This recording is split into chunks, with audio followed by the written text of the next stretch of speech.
We are now in session for the Sequoia Union High School District School Board meeting for May 8th, 2024. I'm calling the meeting to order. And want to see if there are any public comments right now before we go into closed session. There are no public comments. Okay, thank you. We're adjourned to closed session. Thank you. And while we're getting started, I'm going to turn on my my Zoom, so people can see me on Zoom virtually, and then we'll get ready.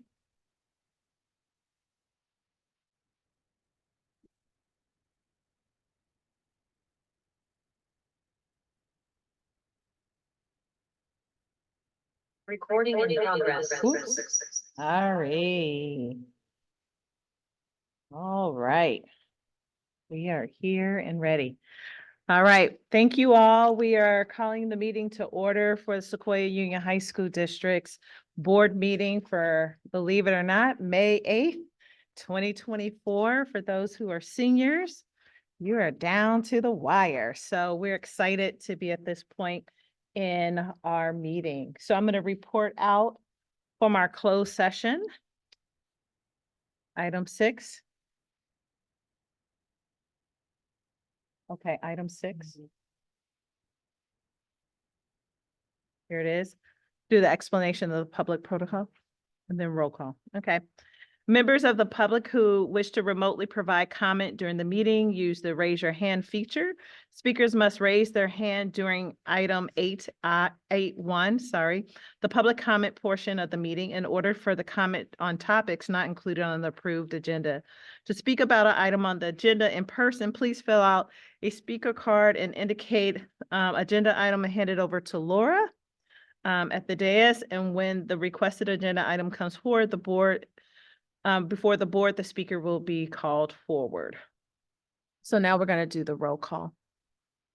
Student trustee Yuryev, Here. student trustee Argwal, absent. Trustee Ginn, Here. trustee Dubois, Here. trustee Koo, Here. vice president Nori, Here. president Stevenson. Here. A quorum is present.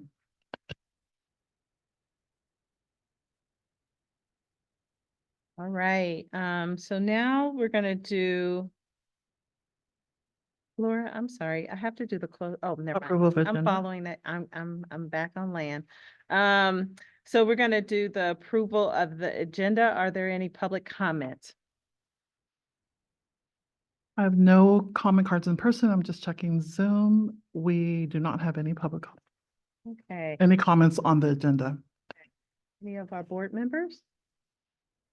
Okay, so what I'd like to do is to make a motion to approve the agenda. I move to approve the agenda. I'll second. All in favor? Aye. Aye. Okay, so now I'm going to do a report out of our closed session, and I'm going to read something. The California Code of Ed requires the final action of the board on expulsion must occur in open session.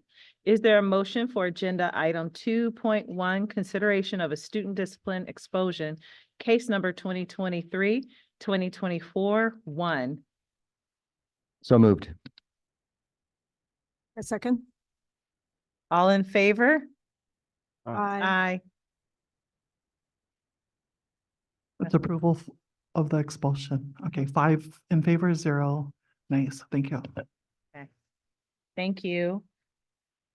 So now we will move on to special recognition. Superintendent. Yes, thank you. So tonight we do have two recognitions or two groups of recognitions. The first group, we definitely planned our attire, our color matching today. They are wearing orange. I am also wearing orange. Karen, just for you. So first up is Woodside High School's robotics team, 100 Wild Hats. I'd like to welcome Principal Karen Van Putten to the podium to tell us a little bit more about their team and mentors.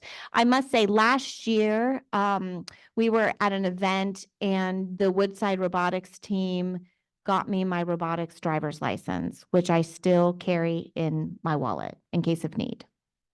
If you need a backup driver. We're going to test that certification tonight. Good evening, President Stevenson and members of the board. Here we are on May 8th, and a lot is going on at Woodside High School. But one of our most brilliant and most colorful group of student leaders are our Team 100 Wild Hats. They are the Woodside High School robotics team. They are about 31 students plus or minus strong from grades 9 through 12. We will be graduating a few of our seniors who are our seniors. Catherine. Oh, Catherine, front row. Okay, so these young people have been so active post-COVID, and they've really revived the energy and the dynamics at our school. And sometimes they may be self-deprecating and they may say, oh no, we're the robot geeks. But they're not. They really are what I consider a very sexy group of students on our team, on our campus. And when I say that, when they perform before a full audience, whether it's out on Bradley Field or in an assembly in a packed gym, our entire school student body and staff are, jaws open, waiting to see, will the robot make it to the last and the highest rung? We are in support of them. We cheer them on. And it's just really a pleasure to recognize them tonight, because I don't think they realize what they have done to bring the energy to our school. So they are not only mechanical engineers, they are not only coders and computer scientists, they are builders, they are tinkers. Some of them do love math and science, but some of them actually have no interest in math and science and really love to take photographs. They like to post social media posts. And some of them are amazing PR people. And that's what the robotics program does. It's really a diverse group of students. So we're going to have them all come forward and be recognized. I want to, as you guys come on up, I just want to give a little bit more praise. So come on forward, including all of our coaches and mentors. Chip, our staff advisor, Phil Hopkins. Scott is not here. We got Joel. We've got, oh no, Joel's not here. Dave Riddell. All right. So as they stand, I want to just add a couple things. Last year, we were really proud of them, and they were super geeked out about the fact that they earned eligibility to compete at the World Championships in Houston, Texas. That was 1.5 years out of COVID. So that was phenomenal. That was the same weekend that Taylor Swift was in town in Houston, but the verdict is out as to which actually drew the bigger audience. Robotics or Taylor Swift. So they came back off that high, and then we went right into Cal Games, and Woodside High School has had the tradition of hosting for the Bay Area, but we finally came back and hosted it in October, and we hosted 42 teams from the greater Bay Area out through the Central Valley. It was a wild battle, super competitive, super exciting. And if you've never been to one of these, you must come, because it's looking like we will be hosting again in the fall. While they did not get the invitation to be eligible to go to Worlds this past couple weeks ago, our coaches and our staff advisor, Mr. Hopkins, did share that they have grown. You've grown so tremendously as a team in all of your skills, in your science, in your coding, in your designing, and all of your technical skills. So you not only gelled as a team, and you may not have made it to Worlds, but in our eyes, you guys grew tremendously. So big applause. Congratulations. I think the kids may have brought 1 or 2 trophies. They also received an autonomous award at the Monterey Bay Regional for what we call the autonomous competition. That's when the students code it and basically the robot goes on their own without any student maneuvering. In addition, because I'm a little competitive, I did ask our advisor, how did we do against our other district teams? Well, we earned 8th place and 3rd place at our regionals, which was the highest ranking above our teammates and our competitive friends at MA and Carlmont. But while I say that, we also love this thing called an alliance. And once in a while during these regional competitions, they get to become an alliance. And sometimes they'll choose each other to be a team. So once in a while, you'll see these engineers in orange join with the MA in the maroon or with the blue and white of the Scots. So it's a really wonderful, beautiful, crazy time at these robotic competitions. And I think no matter what they do in their major and beyond high school, this experience is just going to make you such a well-rounded and risk-taking human being. So congrats.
Okay, okay. We will cue the video.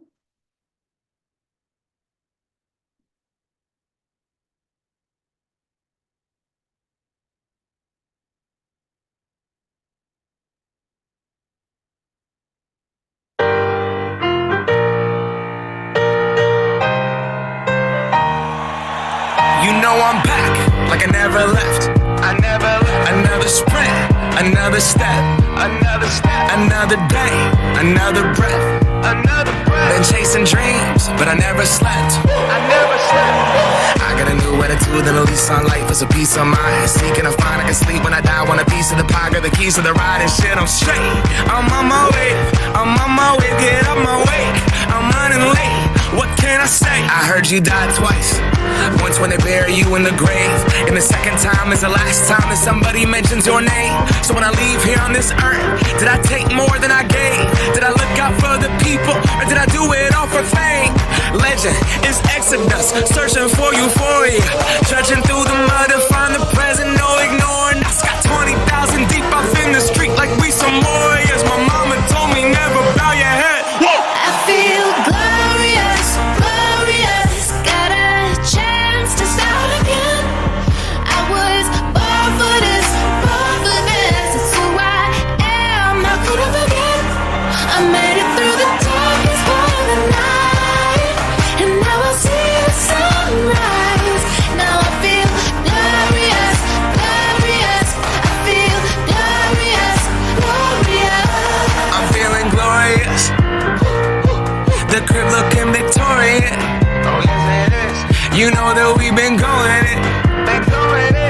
we hopped out that DeLorean. Yeah, we went on guard. Things are just things, they don't make you who you are. Can't pack up a U-Haul and take it with you when you're gone. We posted on the porch, my family's glasses to the stars. My grandma smiling down on me like, whoop, that boy got bars. Okay, yes I do. I said amen and hallelujah, let me testify to another morning. I'm on it, won't let self get in my way. I got my breath, I got my faith, and I remember why I came. Feel glorious, glorious. Got a chance to start again. I was born for this, born for this. It's who I am, not could have again. That was awesome. Thank you.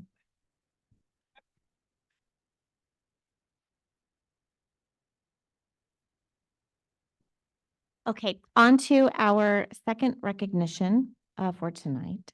I would like to invite Dr. Chacon to the podium to recognize a very, very talented, marvelous crew who won a very special award, Trustee Dubois.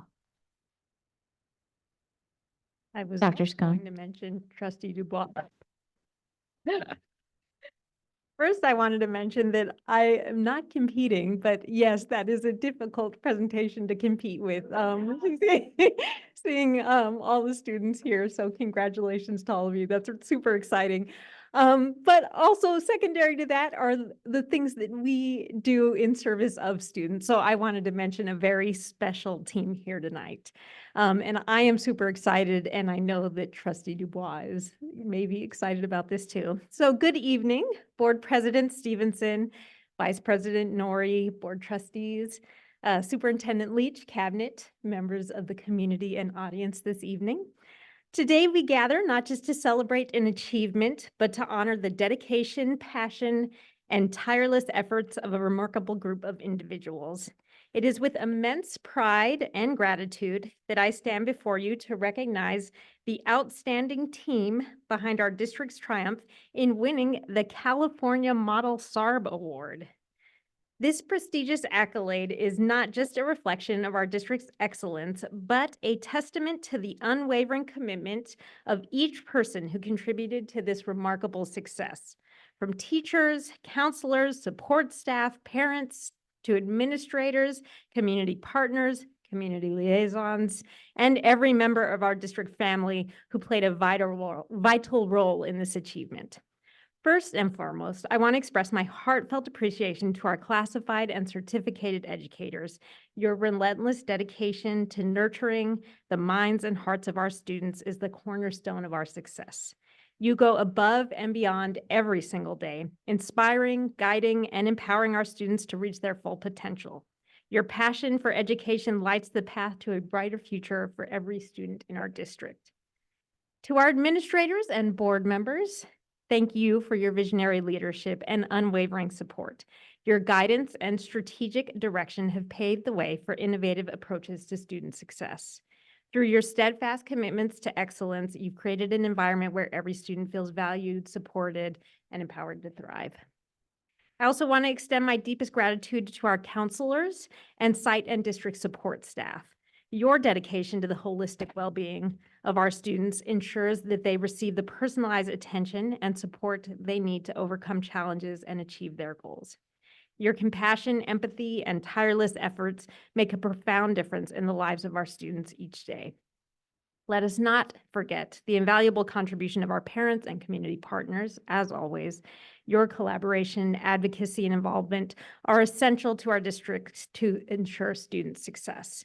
Together, we work hand in hand to create a nurturing and inclusive environment where every student can succeed.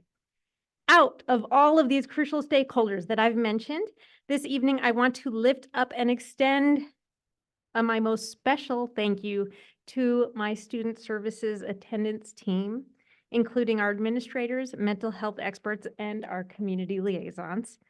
Your role as bridges between our schools and the wider community is invaluable. Your efforts in fostering positive relationships, promoting understanding, and facilitating communication have strengthened the bonds between our district and the communities we serve. As we celebrate this momentous achievement, let us reaffirm our commitment to continuous improvement and excellence. Let us remain steadfast in our dedication to empowering every student to reach their full potential and become the leaders of tomorrow. In closing, I want to express my deepest gratitude to the following individuals. Your hard work, passion, and dedication are the driving force behind our district's success. Together, we've proven that when we come together as a united team, there's no limit to what we can achieve. Thank you for your unwavering commitment to excellence, and congratulations once again on this well-deserved honor. Here's to many more achievements and success in the future. Thank you to Jarrett Dooley, our Student Services Director. Alvaro Calderon. I guess we'll hold the applause till the end. There's a few people. Alvaro Calderon, our Student Welfare and Attendance Coordinator. Shana Karashima, our MTSS Coordinator. Marisol Angeles, our District Office and Tide Community Liaison. Isabel Anguiano, our Carlmont Community Liaison. Gerardo Moreno, our Sequoia Community Liaison. Pedro Andrade, our Community Liaison at Redwood. Jessica Mendieta Hernandez, our Community Liaison at Woodside. She is actually, she's not, yes, she's having a baby, thank you. But Alexis Magana, our Community Liaison at MA. And two individuals who are also, in addition to Jessica, not with us this evening, our Mental Health Services caseworker, Maribel Orozco, and our Manager and Social Services, Manager of Social Services over at EPAHS, Marco Calderon.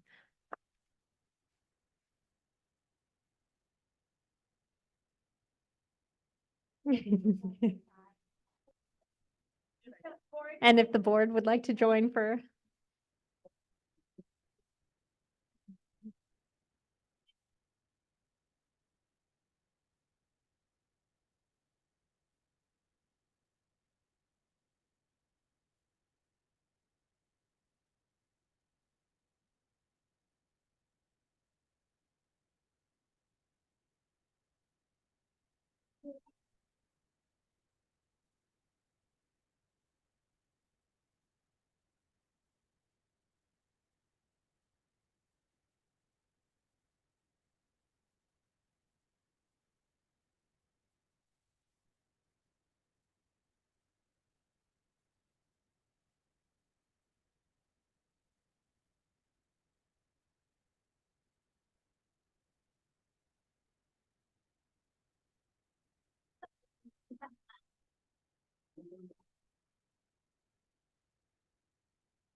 We're just letting folks clear out.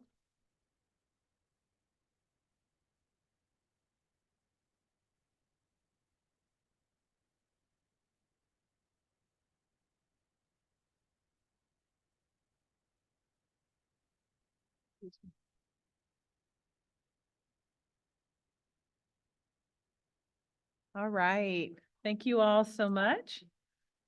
Any other special recognitions? Okay, we're just gonna wait till the noise goes down just a little bit. I'm gonna turn it over to Board of Trustees correspondence. There isn't any. And now, we're going to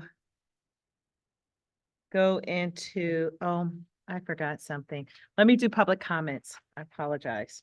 So here's the procedure for board comments, as we go into our, agenda.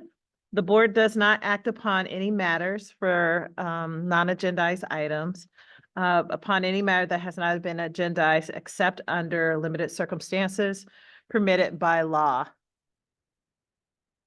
It is the policy of the board to refer matters raised in the forum to staff for investigation and/or action where appropriate.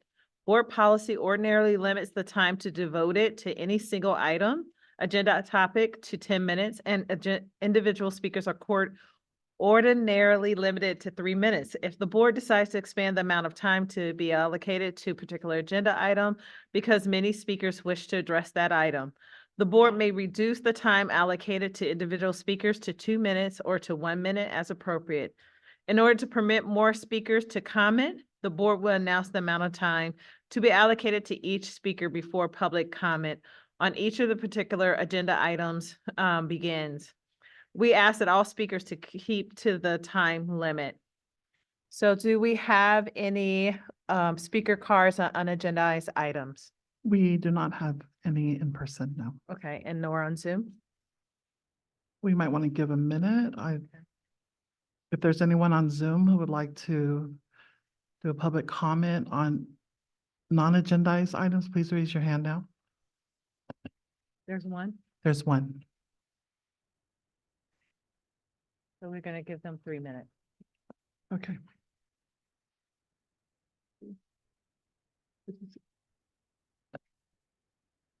All right, we have one public comment on Zoom. Where did she go? Okay, 3 minutes Diana Bloom. on an unagendized item.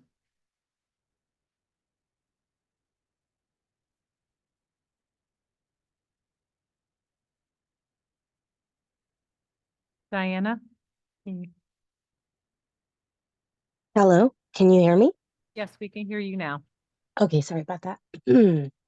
I'm just calling in today as a concerned mom of 2 children in our district.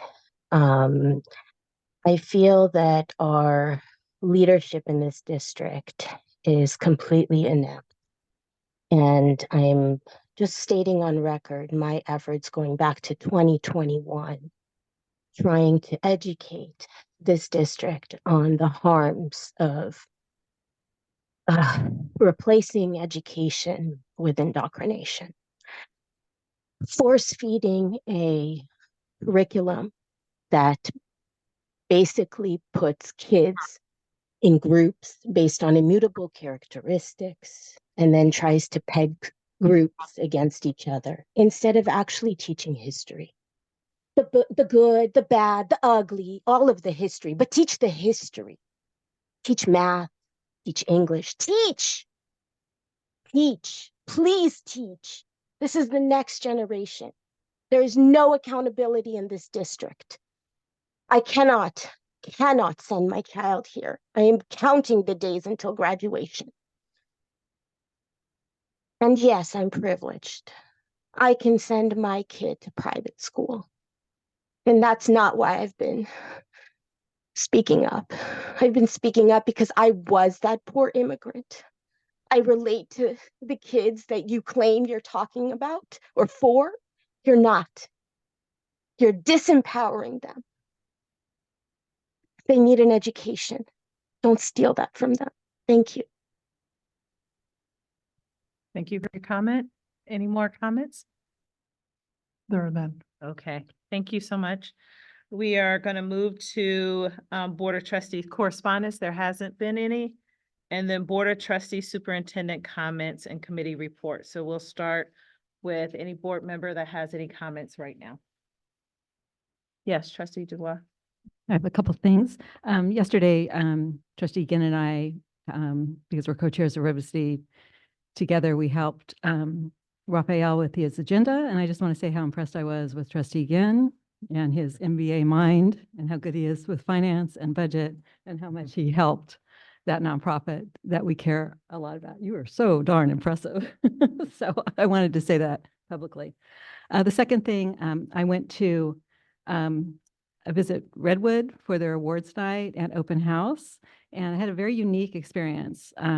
Sometimes as a board member, I feel there are opportunities where you just have such authentic access with kids and with staff.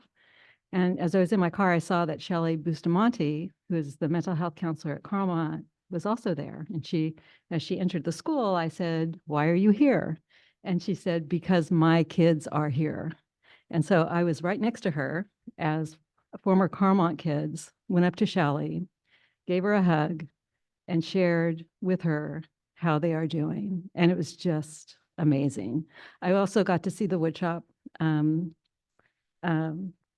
projects that are going on right now. When I first came to this district, there wasn't a woodshop program at Redwood. They're building a greenhouse with an enormous dome that is very difficult to build. So I'm just so proud of that school. Today, I had the opportunity to interview the Emily Garfield Award winner, who will be recognized this Friday at the San Mateo County School Boards Association Kent Award. I have been running that program for 14 years. And as I was talking to the winner, her name is Melissa Ambrose.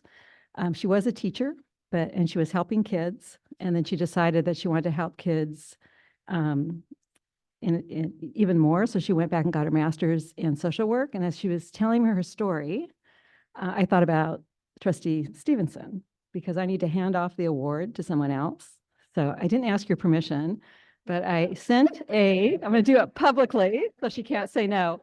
I really care about this award because it recognizes an outstanding educator in San Mateo County who is focused on mental health, wellness, and I really want this award to keep going. And so I wrote to all the leaders of San Mateo County School Boards Association. I said, I only want Shawnee's to take this over. So I will train you if you say yes. I know I didn't tell you, you have to take it over. But anyway, I look forward to seeing all of you Friday night for the Kent Awards. And I think, and I just also want to say I am so excited about the SARB Award. Thank you guys. The attention to attendance is so critical, and I can't believe all the robust programs we have in place now and the amazing people we have in place to do home visits, to make phone calls, to go and pick up our kids and bring them to school. And I hear about these stories. It's amazing. So I'm very grateful to our district. Thanks. Okay, anyone else? Thank you. Yes, Amy? Speaking of mental health and wellness, May is Mental Health Month, but it's also the AAPI Heritage Month. It's interesting that both are in the same month. So while we celebrate the achievements and contributions of AAPIs in our country, we should also keep in mind that mental health issues do impact AAPIs, but sometimes they're underreported or not seen as clearly.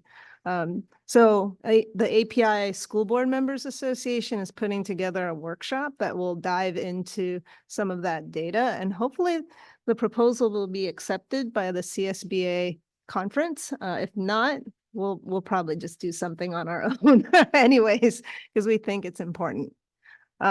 So last month I had a chance to go to the School Force Celebrate the Music Festival. I had a chance to co-MC with Noelia Corzo and Ray Mueller, who are both county supervisors. They were very impressed by the Carmont music groups. They just said, wow, that's completely amazing. And I shared with them that the money raised by that festival actually goes to BRSSD, the feeder district. It's not the high school district, but the high school music groups perform there because without a strong music education starting in 4th grade, you wouldn't have those stellar performances in high school. And that really applies to all subjects and all extracurriculars. It's kind of the foundation that's set by the feeder districts that carries on into the high school. So they were very impressed, and I was also very impressed. I was like, dang, these are these are award-winning groups. It's amazing. And then the following day, I went to the BRSSD State of the District event.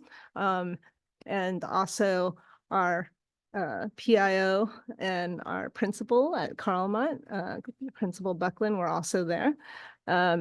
And I really enjoyed it. They did a good job. They had artwork from middle school students on the walls. They invited representatives from all the like the community organizations, city councils, and there's 2 different cities, right? So there's a lot of people there, Parks and Rec, library folks. So the thing I remember most was a facilities update. So note to self, we're working on facilities. People really love that, especially all the taxpayers. And then they had this student panel.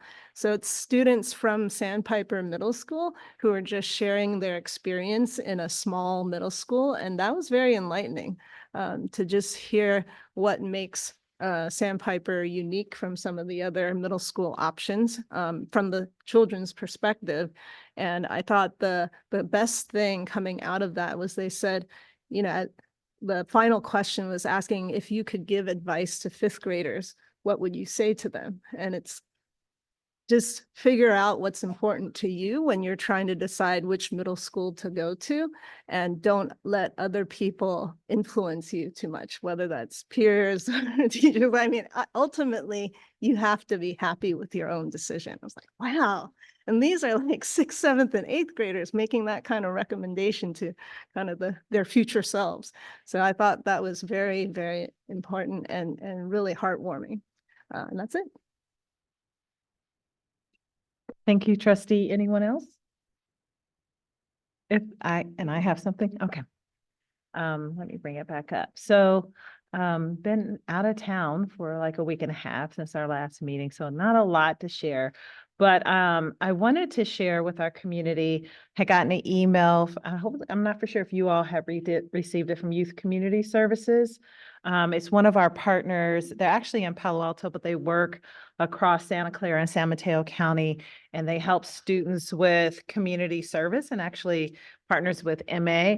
And they partner deeply with East Palo Alto Academy, and 6 of their students have received the President Biden Award for 250 hours plus community services. And was honored at the city of East Palo Alto last night. I was not able to go. But they sent us some information. Even one of the council members got a little teary-eyed because they were like, oh my God, they're leaders. And one person who's a city council person is a teacher. So one of her former elementary students is actually a couple. And they actually acknowledge EPAA and all the support that they've received there to really do community service and have committed to that. So I just wanted to acknowledge that. I did ask Maura to reach out to you because I do think it's well-deserved to hear about this. And YCS will be at Redwood tomorrow for their AAPI celebration there. I also want to take the moment to acknowledge Administrative Support Day. Laura, we didn't forget, we just was delayed for you as Esmeralda and so many other administrative support. We celebrate it every day, but we needed to say it verbally. So just wanted to acknowledge all your hard work in supporting 5 different bosses and different. She said 6. I think it's easier to get used to us than 5 of us, but like, because we're all so different and expect many different things, and not because, we're just different people. So just wanted to say thank you for that. And I have a fond place for administrative support, particularly in high school, just because of my own high school experience of my administrative support who supported me going to college. So it was actually my administrative support. So just wanted to say thank you. But also it's Educators Week. Do I have the chocolates out? Yeah, we have chocolates over there for anybody who's an educator working schools. You actually get a discount at See's Candy if you say you're an educator. Anyhow, so yes, I learned that. I didn't have to show an ID. And so we have some candy over there just to express how wonderful each and every person, wherever you stand, you're a leader, you're an influencer. Not everybody gets called to this work and not everybody can do it. It is not for the faint, I tell you that much. So thank you all for sticking in there, doing the hard work, So I wanted to make sure I said that. And then thinking about Mental Health Month, May 18th, there's several walkathons happening. Berry Community Health Advisory Council is doing Soul Stroll. Star Vista is doing their mental health walk. And Safe Space is having a conference for youth called Breaking the Barriers, Building Bonds, the Power of Peer-to-Peer. Those three organizations are having something going on this week if you want to learn more about what students in our area are doing.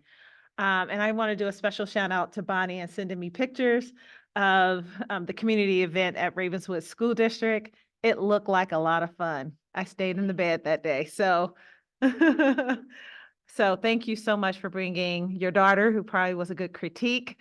Glad she loved the bus ride and all kinds of stuff. So that's good information.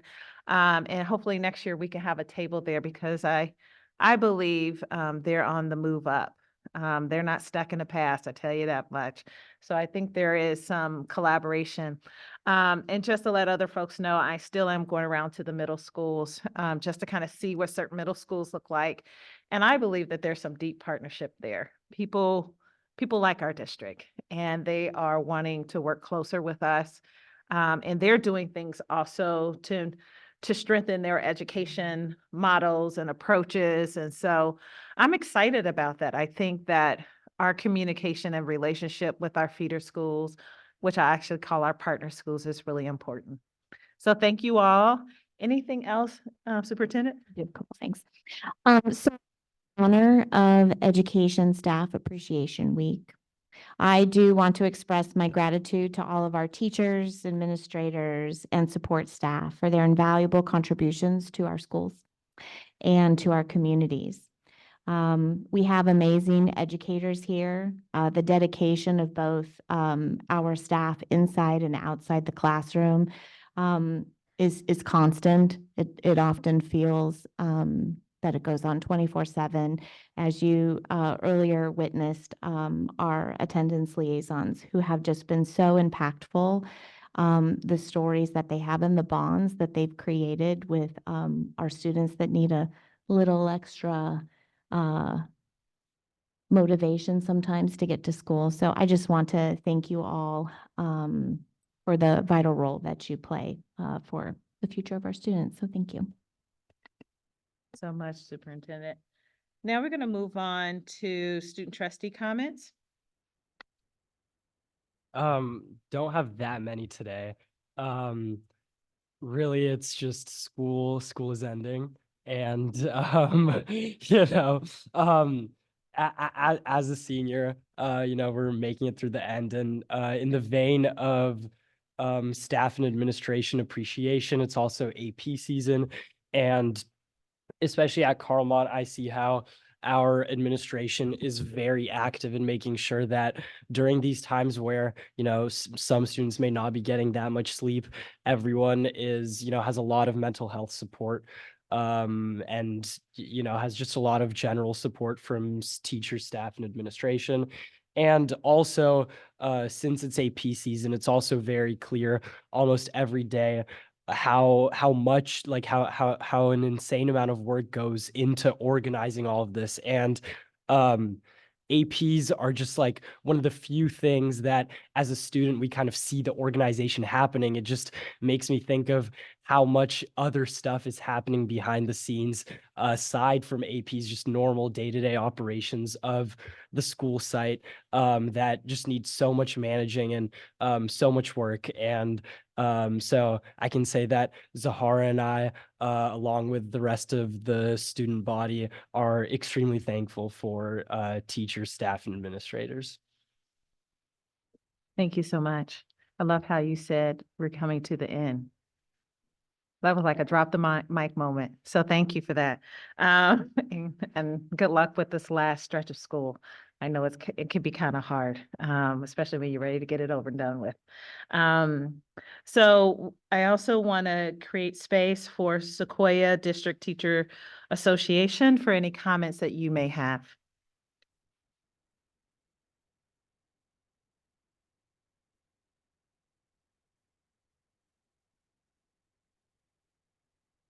All right.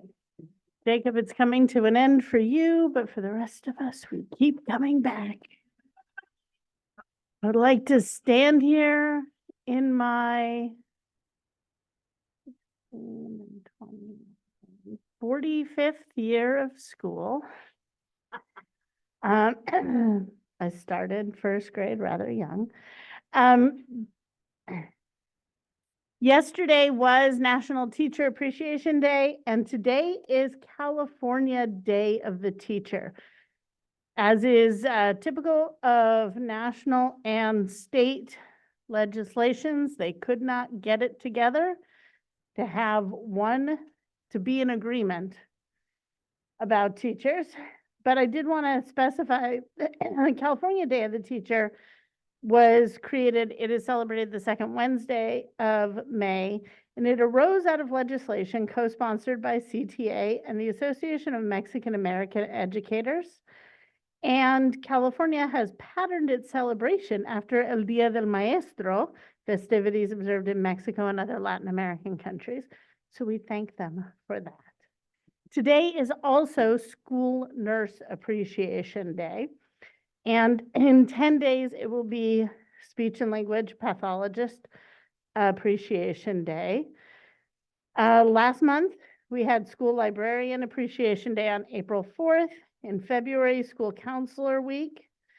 In November, School Psychologist Week. April 3rd was Paraprofessional Appreciation Day. May 1st is the International Day of the Worker and Substitute Appreciation Day. I think those go very well together. I don't understand why it's also School Principal Appreciation Day, but I'm sure there's logic there somewhere. Assistant principals, interestingly, get a whole week. School principals, just one day. And I looked up Superintendent's Appreciation Day, and I couldn't find anything. But the board gets a whole freaking month in January. I don't understand that. So, but also we want to point out School Employee Appreciation Week coming up in 2 weeks, the 19th through 25th of May. And I don't believe we have a board meeting during that time. So I want to make sure I said that. What is interesting also is that in addition to being AAPI Heritage Month and Mental Health Awareness Month, May is also Jewish American Heritage Month and Labor History Month. So a lot is packed into May. We think we could have probably shared it a little with April. April is also Arab American History Month, which I don't think we recognized. So I wanted to make sure that we did that as well. Thank you. Thank you so much. That was a lot of days. Thank you for that. Now, as the American Federation of State, County, and Municipal Employees, I don't believe anyone's in the room nor online. Okay. So now we will move to the approval of the consent agenda. The board action to approve the following items takes simultaneously with one motion which is not debatable, requires unanimous roll call for passage. The action indicated on each item is deemed to have been considered in full, action taken as worded therein. Only members of the board and the superintendent may remove an item from consent agenda. Members of the public may provide public comment at the start of consent agenda item, which may convince a board member or superintendent to remove an item for further discussion. Any public comments? I have none in person. I will check Zoom. And there are no hands up. Okay. Are there any board member wish to remove anything from the agenda? Okay. So let's have a motion. I move to approve the consent agenda. And I'll second. All in favor? Roll call. Oh, roll call. Student trustee Yuryev, Yes. trustee Ginn, Yes. trustee Dubois, Yes. trustee Koo, Yes. vice president Nori, Yes. president Stevenson. Yes. Motion passed 5-0. Yeah. Now we're gonna jump down to, make sure I'm in the right place, 14, which is information items, 14.1, which is the hatching results presentation. Before you get started, is there any public comment? I have none in person. Are there any public comments in Zoom? Please raise your hand now. I see none. Okay, thank you. Thank you, Dr. Chacon. You're going to start us off? Yes, good evening once again. I am excited to be up here tonight. I know over the last months of board meetings, we have been presenting to you slices of our multiple tiers of support. We've done a presentation on attendance. We've done a presentation on our mental health model. Coming up at the beginning of June, we'll do a presentation on our disproportionality, AKA our CSACE. And tonight, we are doing a presentation on the parts of our multiple tiers of support that our counselors are working on. And so I am lucky to present two powerhouse teams in one night, this being the second of the evening. These, especially during Staff Appreciation Week, this group of counselors is just incredible. I don't want to take too much time introducing them. They will speak themselves about all the amazing work they've done. But we do have with us this evening Glenda Ortez Galan, who is our district counselor on special assignment, who oversees and facilitates and puts in tons of effort, both in the student services side and the ed services side, in making sure everything is running smoothly with our counselors and that we are building those tiers of support for our students. We have Sylvia Torres Garza, who is the head counselor at Menlo Atherton and has been the head counselor there for many years, so comes with a wealth of experience. We have Roxy Castañeda, who is a co-head counselor at Sequoia High School. So welcome this evening to present with us. And last but certainly not least, we have Eli Thornton, who is our school counselor at Woodside High School. So again, a powerhouse of a team who will be presenting alongside our hatching result consultants with whom we have been working for a few years now and are just one of the team. And we hope and love and will continue to work with them. That is Whitney Triplett and Josh Godinez. And then on their team joining us tonight is also Dr. Lauren Dittmar. And one thing to add is that they have all been here since very early in the morning. Mimi was here at, I don't know what time, setting up a beautiful buffet of food because they have all been working together all day long on tier 2 supports. And you may hear a little bit about that tonight, but I imagine they are tired, but this powerhouse team is still on their feet and ready to present to you all tonight about the work they've done this year. So with no further ado, I will pass it off to them.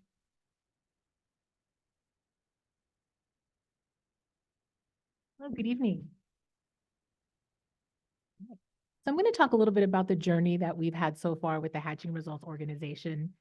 We started this partnership in 2020-21 during the spring, virtual. And in the past 2 years, our professional development has been in person. And our school counselors and our educational partners have benefited tremendously from this professional development through consultative support for district leaders, including myself, and the shared leadership opportunity that I really appreciate, that allows the head counselors that represent the school sites to participate in the strategic planning for professional development. So all of these days that you see here on this slide are the actual days that we received that professional development that was planned with, again, head counselors, our amazing team at Hatching Results, and also with me. And also Dr. Chacon has also been instrumental in helping us plan these professional development days. So it really has been a tremendous journey. And we can't really ask for anything better. The Hatching organization, I will say, is truly a 5-star PD opportunity. And our school counselors have reported very positive things about Hatching Results. Through the professional learning, school counselors have the tools, strategies, and ideas to improve their practice. And with any profession, we must stay on top of our ever-evolving profession. And the PD has given us the opportunity to improve in many, many different areas. The professional learning always meets its objectives and its goals, as you can see from these very high percentages. One of our goals in advocating to partner with the Hatching Results organization is to ensure that regardless of the school that, regardless of the student, right? Whatever school the student attends, we want to ensure that they receive a similar school counseling experience. So if you attend MA or Sequoia or Redwood, whatever that may be, we, again, want to ensure that they receive a very similar school counseling experience.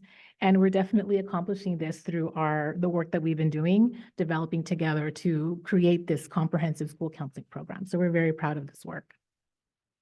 And so I'll talk a little bit about what we've been developing together. So again, it's been mostly 3 years of amazing professional development work. And we started with our tier 1, right? Our tier 1 school counseling instruction that is innovative, high quality, evaluated and delivered with fidelity to all students in all SUHSD schools. So I'm very proud to report that we continue to provide this curriculum to all students in Sequoia Union High School District. So we spent a significant amount of time creating our tier 1 curriculum. And this year in particular, we have created PLCs. And so school counselors are meeting. We've met 3 times a year, and we're constantly reviewing our data and also making revisions to our lesson plans. And we will always continue to do that because we always definitely want to improve our curriculum. And so once we felt that we had really built or created a solid tier 1 curriculum, we moved on to tier 2 through our MTSS. And this is what we at school counselors had been requesting, right, with the need for us to have a menu of options of tier 2 interventions. And so we, again, are at a place now where we are working on and creating those tier 2 interventions. And tier 2 interventions that are provided to students based off of predetermined data metrics. So the interventions that we create on behalf of students is all based off of data. And our tier 2 interventions are evaluated for impact and improved for future implementation. So I also wanted to add that as the district we're working on a LCAP, and there's a goal in particular, goal number 3, that is around college and career readiness. And so we are absolutely going to, the groups have been identified who will receive intervention. And so we will incorporate these interventions within our tier 1 curriculum and our tier 2 curriculum. So that's definitely coming, and we're working on that this spring and in this fall on ensuring that we meet the needs of students that are identified in that LCAP. My colleagues from the school sites will delve a bit deeper into how they implemented the tier 2 interventions. So now I'll go ahead and turn it over to our amazing partners, Whitney Triplett and Josh Galinas. Thank you, Glenda. Thank you, trustees. We're really excited to be here with you all today. We appreciate the opportunity to share some of this journey with you.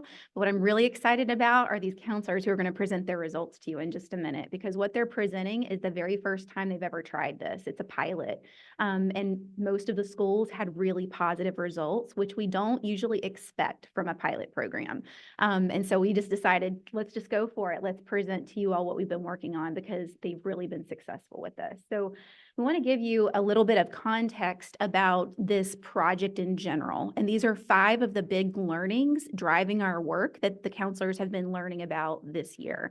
And I do definitely want to echo what Dr. Chacon said earlier, that you all have an amazing group of school counselors in this district. They're really doing fabulous work, and they've been trying really hard to even further improve their practice, doing things that are tough, like looking at what we're doing that's not working, or looking at our dirty data, the things we don't want to look at really. And they're diving into that head first in order to better support students. So I'm just really proud of the effort that they've put in this year and all of their work ethic around this. So the 5 big learnings from this year, and this came out of their professional learning that we delivered to them, but we've really been coming back to this every single time we meet with them this year. So the first thing is that supports are in tiers, not students. So there's a misconception that there's tier 3 students or tier 2 students, and it's just not accurate, because we want counselors to look at, and they do look at students holistically and multifacetedly. So a student might need tier 2 support or tier 3 support in a specific content area. area or in behavior or in attendance, but tier 1 is perfectly sufficient in all other areas. So saying things like tier 2 students or tier 3 students is really just not meaningful. So the words we use are important, and we want to use words intentionally in order to empower students, not disempower them, and to choose those words intentionally in order to model that to school staff as well. And so that's our first learning. The second one is that being data-driven at tier 2 does not mean waiting passively for teacher referrals. This is outdated practice from guidance counseling many, many years ago. Guidance counseling has actually not existed since 1990. We've been talking about the difference between guidance counseling and school counseling, and the fact that school counselors use data and they proactively go after data to identify the students that need support rather than waiting on someone else to notice a problem and then refer them to counselors. So it's a much more proactive and responsive approach. So we're not getting rid of referrals. We've got to have a good referral system, but it's not the primary way that school counselors are now identifying students for targeted support. And then they're choosing data metrics based on what the district has determined are high priority metrics. So they're pulling those metrics straight out of the LCAP. We're trying to really align this program to what you all have identified as the district priorities. Number 3 is that there's 3 buckets of tier 2 student needs. And so a lot of times educators, we get stuck in this cycle of just looking at deficiency data. We look at students who are not attending, not behaving appropriately, or not achieving at expected standards. And we do need to look at those types of data, but we also can't be confined to that. We also have to look at students that are missing opportunity, because just because students are eligible for something doesn't mean that they're going to seek it out necessarily for lots of different reasons. And so this includes like families that haven't logged into student grade portals to check and see how their kids are doing. Students that do qualify to go to a 4-year university but aren't applying. So missed opportunities is a really big bucket for equity work. We also are really practicing this year, school counselors, with disaggregating data, meaning we're looking at student groups. So when we look at overall rates of data, we have to break that data down because we know that some student groups show up disproportionately in that data. For example, our students in transitional living situations, McKinney-Vento homeless students, looking at our foster youth and other types of student groups that exist in our buildings that are disproportionately showing up in that data. So the third learning here is to not just look at deficiencies, but look at missed opportunities in student groups. Our fourth learning is that whenever we are determining what intervention to connect students with, we have to ground that in root cause. Because, for example, we know that students miss school for a plethora of reasons. We can't just lump all the students who are missing school into a small group and intervene and expect it's going to make a difference. We have to drill down and figure out what are the reasons for the missing school, and then lump students with like root causes together with the aim of connecting them with an intervention or putting them with an intervention that's likely to dissolve the root. So much of what we try in education is band-aiding symptoms, like low motivation, for example. Low motivation is often termed a root cause when in reality it's a symptom. There's always something underlying low motivation, like mental health issues, things going on at home in the family, and other types of things, social issues at school. And so what counselors are doing here is increasing intentionality to match interventions with root cause, looking at what's evidence-based to work for those root causes. So for the pilot project that they're going to present to you in a second, that's what they were doing. And then the fifth big learning here is following an evidence-based process for intervening with students and not skipping steps.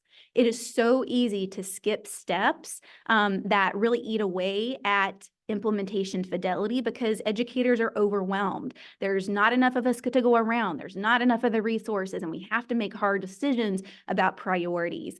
And so we really wanted counselors during these pilot cycles especially to really go through each of these steps with fidelity. We called this the Plan, Do, Study, Act. You might have heard of that before. It's nationwide. Teachers are getting trained on that. Administrators are as well. And so we took the American School Counselor Association model for intervening with students, aligned it to MTSS in terms of Plan, Do, Study, Act, and that's what they implemented this semester. They did 2 pilot studies, and they're going to talk a little bit about the very first pilot study that they did. So those are the five big learnings that they have been really practicing around hard this year. And with that, I'm going to turn it over to Josh Godinez, and he's going to talk a little bit more about how they selected their SMART goals. Thank you and good evening. Up on the board, what you have are the SMART goals selected by each of the schools. And again, just to reiterate, all of the teams looked at district strategic goals, they looked at school site goals, and then they looked at their data because we want to be proactive looking at the data to make sure that when we're designing our SMART goals, we are designing SMART goals that will meet all of the metrics in order to drive achievement, whether it be academic, whether it be college and career, or whether it be social, emotional, and mental health. And so what you see up there is that there is a common goal among many of the schools because being that it was a pilot program, a lot of the school cohorts decided, let's move together so that we can share best practices and we can try different intervention strategies. Because the most important part is as you're identifying the root cause, you've got to make sure that you are creating interventions with intentionality in order to address the root cause, as Whitney said. And so the teams spent a lot of time individually and working together across school sites to really look at what are the root causes of students with 2 or more Fs, or students not completing the FAFSA or the CADA. And so what I will do is I'm going to turn it over to the school sites to actually talk about the process. And you have here linked on this slide for you the PSDA, the Plan, Study, Do, Act cycles for each of the high schools. When we were done with the pilot program, these are the 4 questions that we examined. Each of the high schools sat around and talked in their cohorts and then collectively about for which students did the intervention achieve the intended results and for which did it not work. Because we want to make sure through the cycle of inquiry that we're using that we're figuring out what we can do better next time, what we can try for those students, because we don't stop. We continue to work to meet the needs of all of our students. And then what went well? What do we want to adopt, adapt, or abandon? Did something not work? And it's okay, right? A cycle of inquiry is going to be trial and error, and that's how we find the ahas through the process. And then did we reach our LCAP aligned SMART goal through the intervention? Again, collectively, it is all of us. And there are so many lenses that put those goals together. We know that we as school counselors have to do our part. All sites participated in the pilot and all but one met their SMART goal, which is huge. It's not something that we normally see when our districts work to do their initial pilot. So that speaks volumes to the talent of your school counselors. And without further ado, let me turn it over to Sylvia from Menlo Atherton to talk more about their PDSA cycle.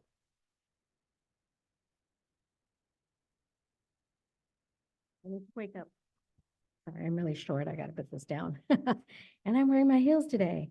All right. Let me open up my computer because I have my notes there. Good evening, board. Thank you for having us here this evening. I'm not as proficient as some of my previous presenters, so bear with me. Although I've been in the district for 20 years, this is my 15th year as head counselor. I don't get to present in front of all of you too often, so please bear with me. I think you've heard a lot about how counselors decided to, let me see if I can go back, how we decided to pick. And so I want to focus on the buckets, right? And as at MA, some of our goals are often obviously want to support all of our students, but we continuously have gaps and we continuously have student groups that aren't being as successful as we wanted to. So as counselors, and again, some of us have been there 15, 20 years. And so we're just like, great, we have a new tools, let's try it. So our intervention really focused on students, BIPOC students in particular, Hispanic, African-American, and Pacific Island students. And the data that we collected, although it is a deficiency, we also looked at their grades, right? So we looked at the first progress grades in the fall and looked at students who had 2 to 3 Fs. And then we looked at, and again, sadly, those were the students who had the biggest numbers. And so we decided to do our intervention. Again, it was our pilot, it was a smaller group. So we said, we're gonna work with these students. And so that's what our focus, our intervention was. So again, here's our SMART goal. So looking at the Fs from The progress grade, there was 106. And we had hoped to drop it by 20%, which would have been 85. And that's a total of all the students who were there. And again, we focused on BIPOC students who are in general education, ninth graders, again, with 2 to 3 Fs. We did it in a two-part. Part of what Whitney was talking about is we got to find out what is the root cause. Why are these students getting 2 to 3 Fs? So then when one of our counselors, we all worked on a survey. That was something else that we got to do through Hatchings, is learning how to do surveys. I'm not sure that we're super at it, but we're working, we're trying. And then some of the things that came up from the students was just needing support academically. Like, again, we're looking at grades when they're in high school for 6 weeks, right? That's what we took that from. So how do we navigate this big school? How do we get the help that we want to? And so we said, let's do an intervention that really focuses on helping students get connected and reiterating the services that we have on campus. Again, all of our students had already heard it, but then we were going to be very intentional with this group of students who maybe weren't accessing the supports that are on campus. So part one was surveying the students. Again, we had one counselor do it and we did all the data. One of the great things that has come for Hatchings intentionally and organically, I don't know, but at MA, we've also started our own tier interventions collaboration team. And so that includes all the school counselors and many of the liaisons, Alexis, who was here earlier, being recognized, our parent liaison, our BRT, our librarian, our SAP coordinator. And at MA, we have collaboration like twice a month. And this is what we do. So we were all really excited and we all kind of came up with the plan together. But what we ended up doing was the bear-to-bear services in collaboration with our librarian. So we called in all these students one day and it was every period we did small groups. And it was great. We thought, this is where you need to come get the services.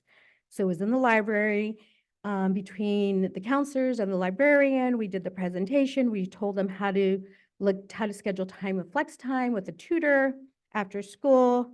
The librarian was able to do flex appointments for all of the students for the remainder of the semester and connect them with tutors on campus so that they knew when they showed up for flex time who that tutor was going to be.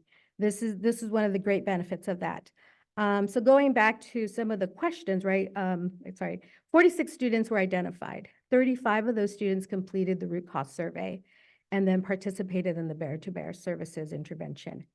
Of those 106 by January, we had dropped to a total of 74 students, 74 Fs. So again, a 30% decrease. Yes, we met our goal. Let me see, I want to see how some of the things like, so like, again, what worked and what didn't. Overall, I think it worked. We were really excited and pleasantly surprised. Right, when we did, how much time do I have? Okay. So the students who did this survey actually did better. Like we don't have that in here.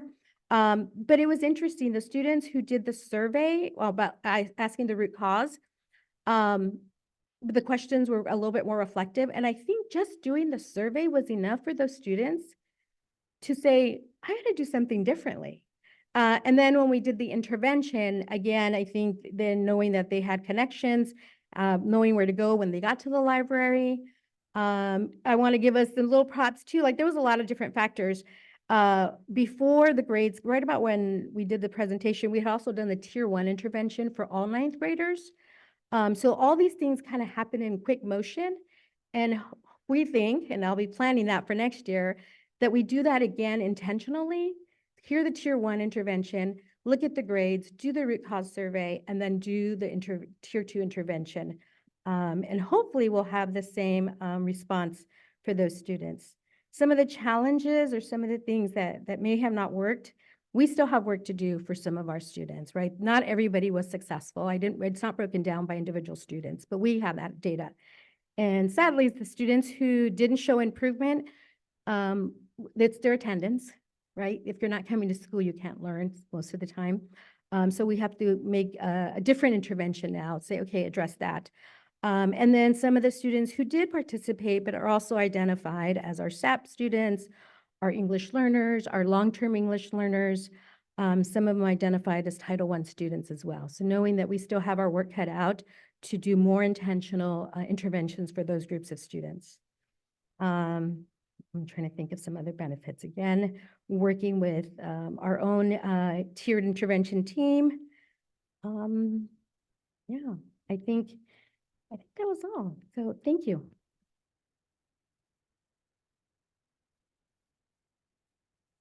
Okay, so next up we have Woodside. All right, good evening. My name is Eli Thornton. I'm one of the school counselors at Woodside High School. I've been in the district for 7 years in different roles, but mainly the school counselor. But I wanted to go over our results. We did 2 different interventions. We did one intervention for attendance, and then we also did another one for executive functioning, pretty much just trying to help students plan out the future. Our 2 SMART goals that we had for the first intervention was just our attendance intervention was to try to decrease the total number of periods missed by at least 25%. For our executive functioning intervention, we had 2 different goals. The first was try to just to decrease the total number of zeros in those core classes by at least 10%. And then the other secondary goal was to try to decrease the number of students with 2 or more Fs in those core classes by at least 48.5%. The students who received the intervention were basically 9th and 10th grade students who had 2 or more Fs. And then we met with each student individually and try to do a root cause analysis to try to figure out what was the reason why these students were struggling. And we found that there was really just 2 buckets that we really wanted to try to focus on, and those were the 2 that we had the interventions for, the attendance and the intervention, and the executive functioning intervention. I added the links to those, so if you did want to look at the slide deck that we had, our attendance intervention was 4 weeks, and our executive functioning intervention was 3 weeks. There was 50 total students that we interviewed, but only 25 students actually attended 2 or more sessions. For our attendance intervention, we saw great success. The only downside is it was our attendance intervention, so we only had about 3 students of the maybe 10 that we initially were targeting, but we did see great results with those 3 students. With those 3 students, the 3 weeks prior to the intervention, amongst those 3 students, there was about 40 periods that were missed amongst those 3.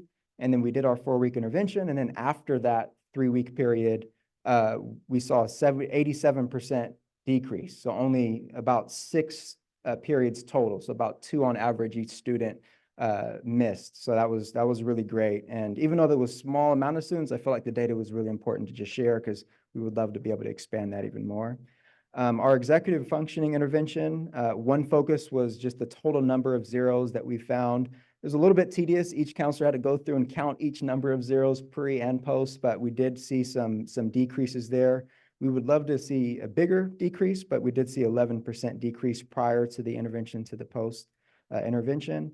And I think the one that we were most proud of was our total number of students that had 2 or more Fs. We initially had about 22 students. And then that decreased all the way down to 11 students by the time the end of the semester ended. So it was a 50% decrease.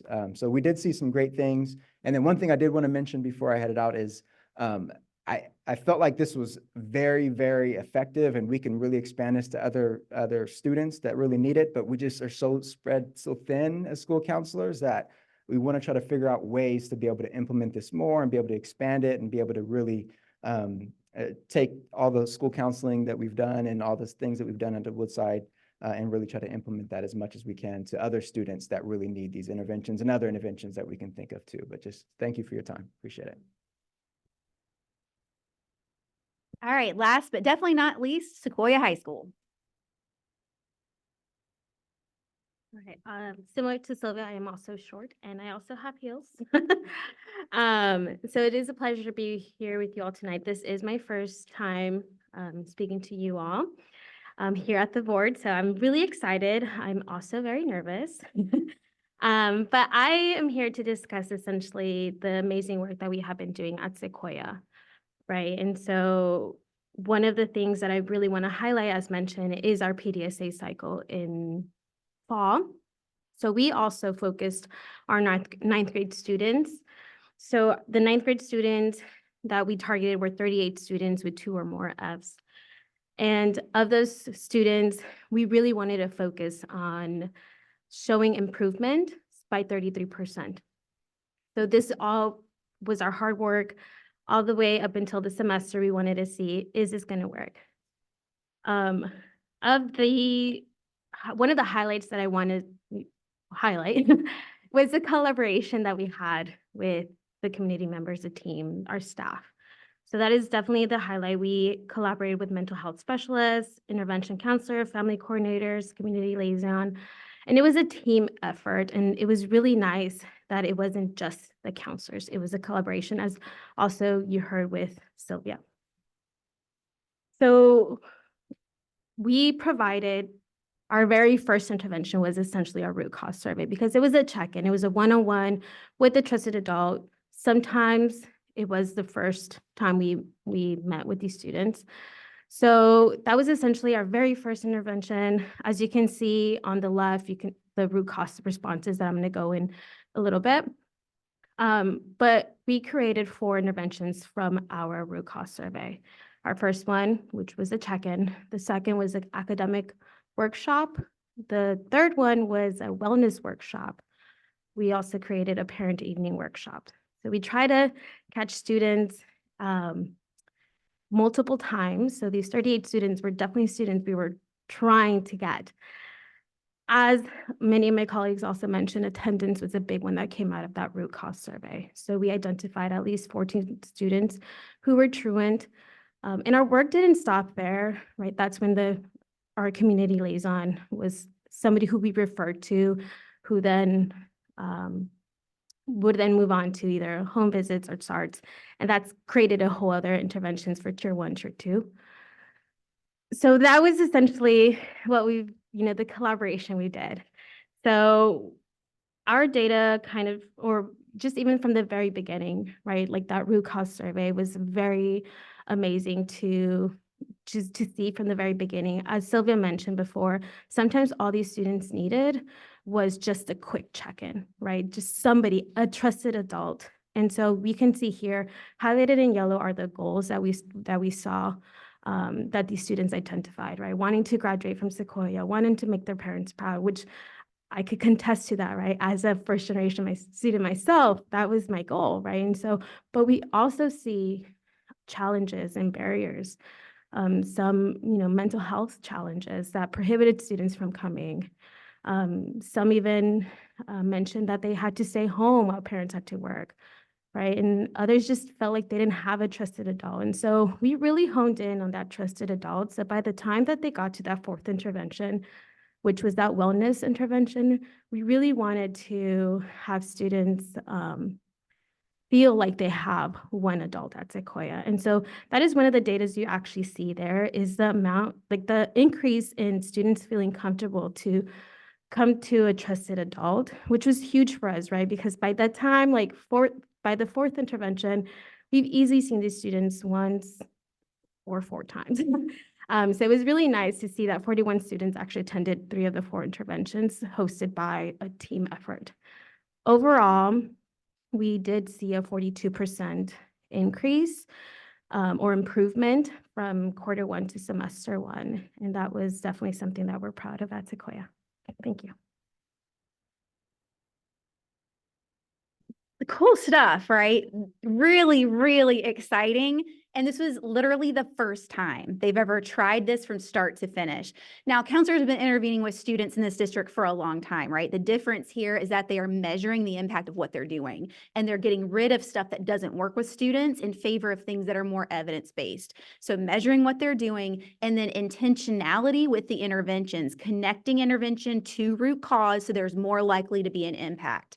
Across the board, counselors want to do more of this work. Like they were really excited. There were light bulb moments during this where like, it's actually working. Because, in education, it can be hard sometimes and you don't see the results of what you're doing that you work really hard to do. This is something that is really helping with self-efficacy among the school counseling staff too, because they can clearly see what they're doing is working. And so they want to do more of this. You heard Eli mention too earlier that there's a lot on counselors' plates, right? So we know that all educators have a lot on their plates. They're wearing lots of hats. This is not just specific to school counseling. School counseling has a lot on their plates as well. We're doing time studies to really see, are there processes and procedures and systems they can tighten up to gain more time? Because it's just not a matter of just hiring more staff or changing non-counseling duties to someone else. Yes, those are fixes as well, but there are other things counselors can do too to tighten up their time. So we're trying to look across the board, what are ways we can gain time back so we can get counselors directly with students more? Because we're seeing, even from the first time they tried this, that it's working. And just imagine like what it'll look like in a couple of years once they've practiced this over and over again. So we're really excited, and hopefully our partnership continues for the next couple of years if that is approved by this board. And these are some of the things that we really want to focus on. There's lots more work to do. So we want to continue integrating Plan, Do, Study, Act. We had a PD all day today. We talked about creating our annual calendars for the school year and going ahead and scheduling out our PDSA cycles and prioritizing them so they don't get pushed, because there's so many priorities. It's easy to push things to the back burner. This is something we really want to prioritize because we're seeing that it's helping kids. We also need to engage more with site administrators because we just can't push ahead anymore unless administrators are fully apprised of what's going on. And they know what's going on for sure. But we also want to increase that partnership, the working partnership between administrators and the counseling staff, so that the goals they are choosing, the SMART goals they're choosing, are super aligned with the school improvement plan. We want to develop a district-wide menu of Tier 2 supports. It's not just as simple as saying, where's an evidence-based curriculum for Tier 2? Let's purchase that and then do it. We know that that generally doesn't work. We have to tailor things. We have to make sure we're matching the root cause. So even if we do purchase curriculum, there's still work to tailor that to make sure that it works for kids. So we're building out that menu of Tier 2 counseling interventions. We already talked about making changes to systems to free up time, but I will mention today we talked a little bit about the registration and course selection process, which is incredibly important, and counselors have got to be involved in that process.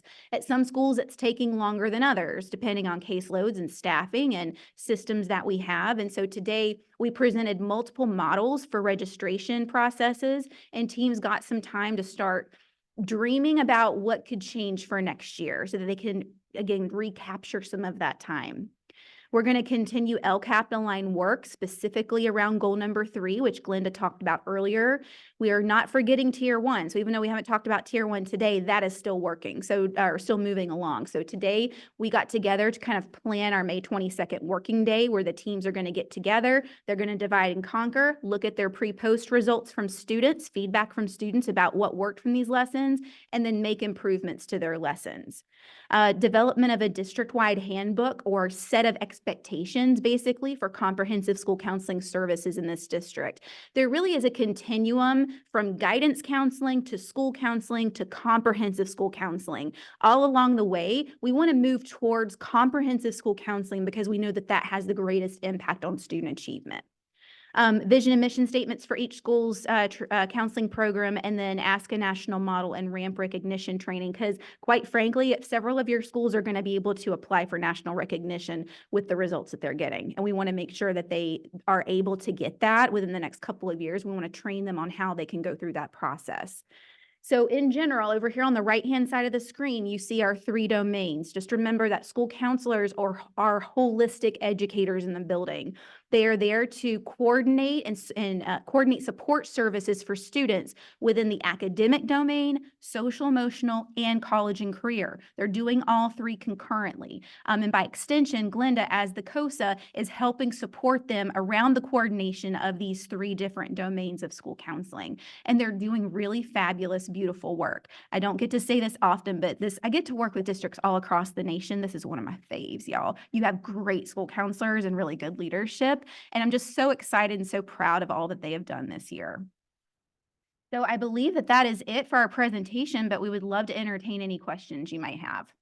Okay, I know we probably have a number of questions, but I see Trustee Dubois is the first one out, so I'm going to let her go. Because I'm like jumping out of my seat. I am so excited about this. I want to first say, if I have my history right, thank you to the superintendent. So this happened during COVID, just for those of you that don't know the story. I heard from one of our school counselors who, she was the only one I talked to, I'm sure there were more, who found hatchings, I think from a conference or something, and she told me about it. And then school counselors, do I have my history right, went to our superintendent, And they said, this is what we need. This is what we want. We've never had targeted professional development in a powerful way. Our superintendent said yes. I remember that board meeting, right? So exciting. So thank you for your work. You guys touch every kid in our district.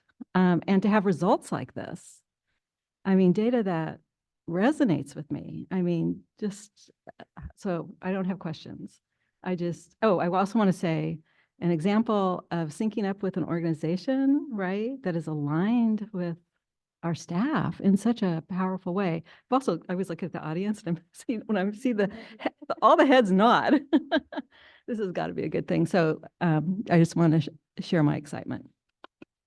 Thank you. Anyone else? Rich? The two comments aren't so much questions, but I appreciated hearing that you guys are targeting to have similar experiences at each of the school sites. I think that's something you said, that the counselors are trying to have a similar approach to each school site. And I think one of the things I like to say, it shouldn't be a lottery for students which school they go to, is which experience they get. And so I appreciate that you're unifying between the different sites. And you also talked about the importance of choosing words. And I agree with you on that. So thank you for bringing that up. One question. Is there a behavior domain? Because I think there's the MTSS and then there's this hatching, and it seems like maybe are the domains exactly the same or are they different? Depending on model for, across the board, if we're talking about MTSS in general or school counselors, social workers, psychologists, other type of support staff, the terminology changes slightly. So when we talk about California MTSS, behavior is its own separate domain from social emotional learning.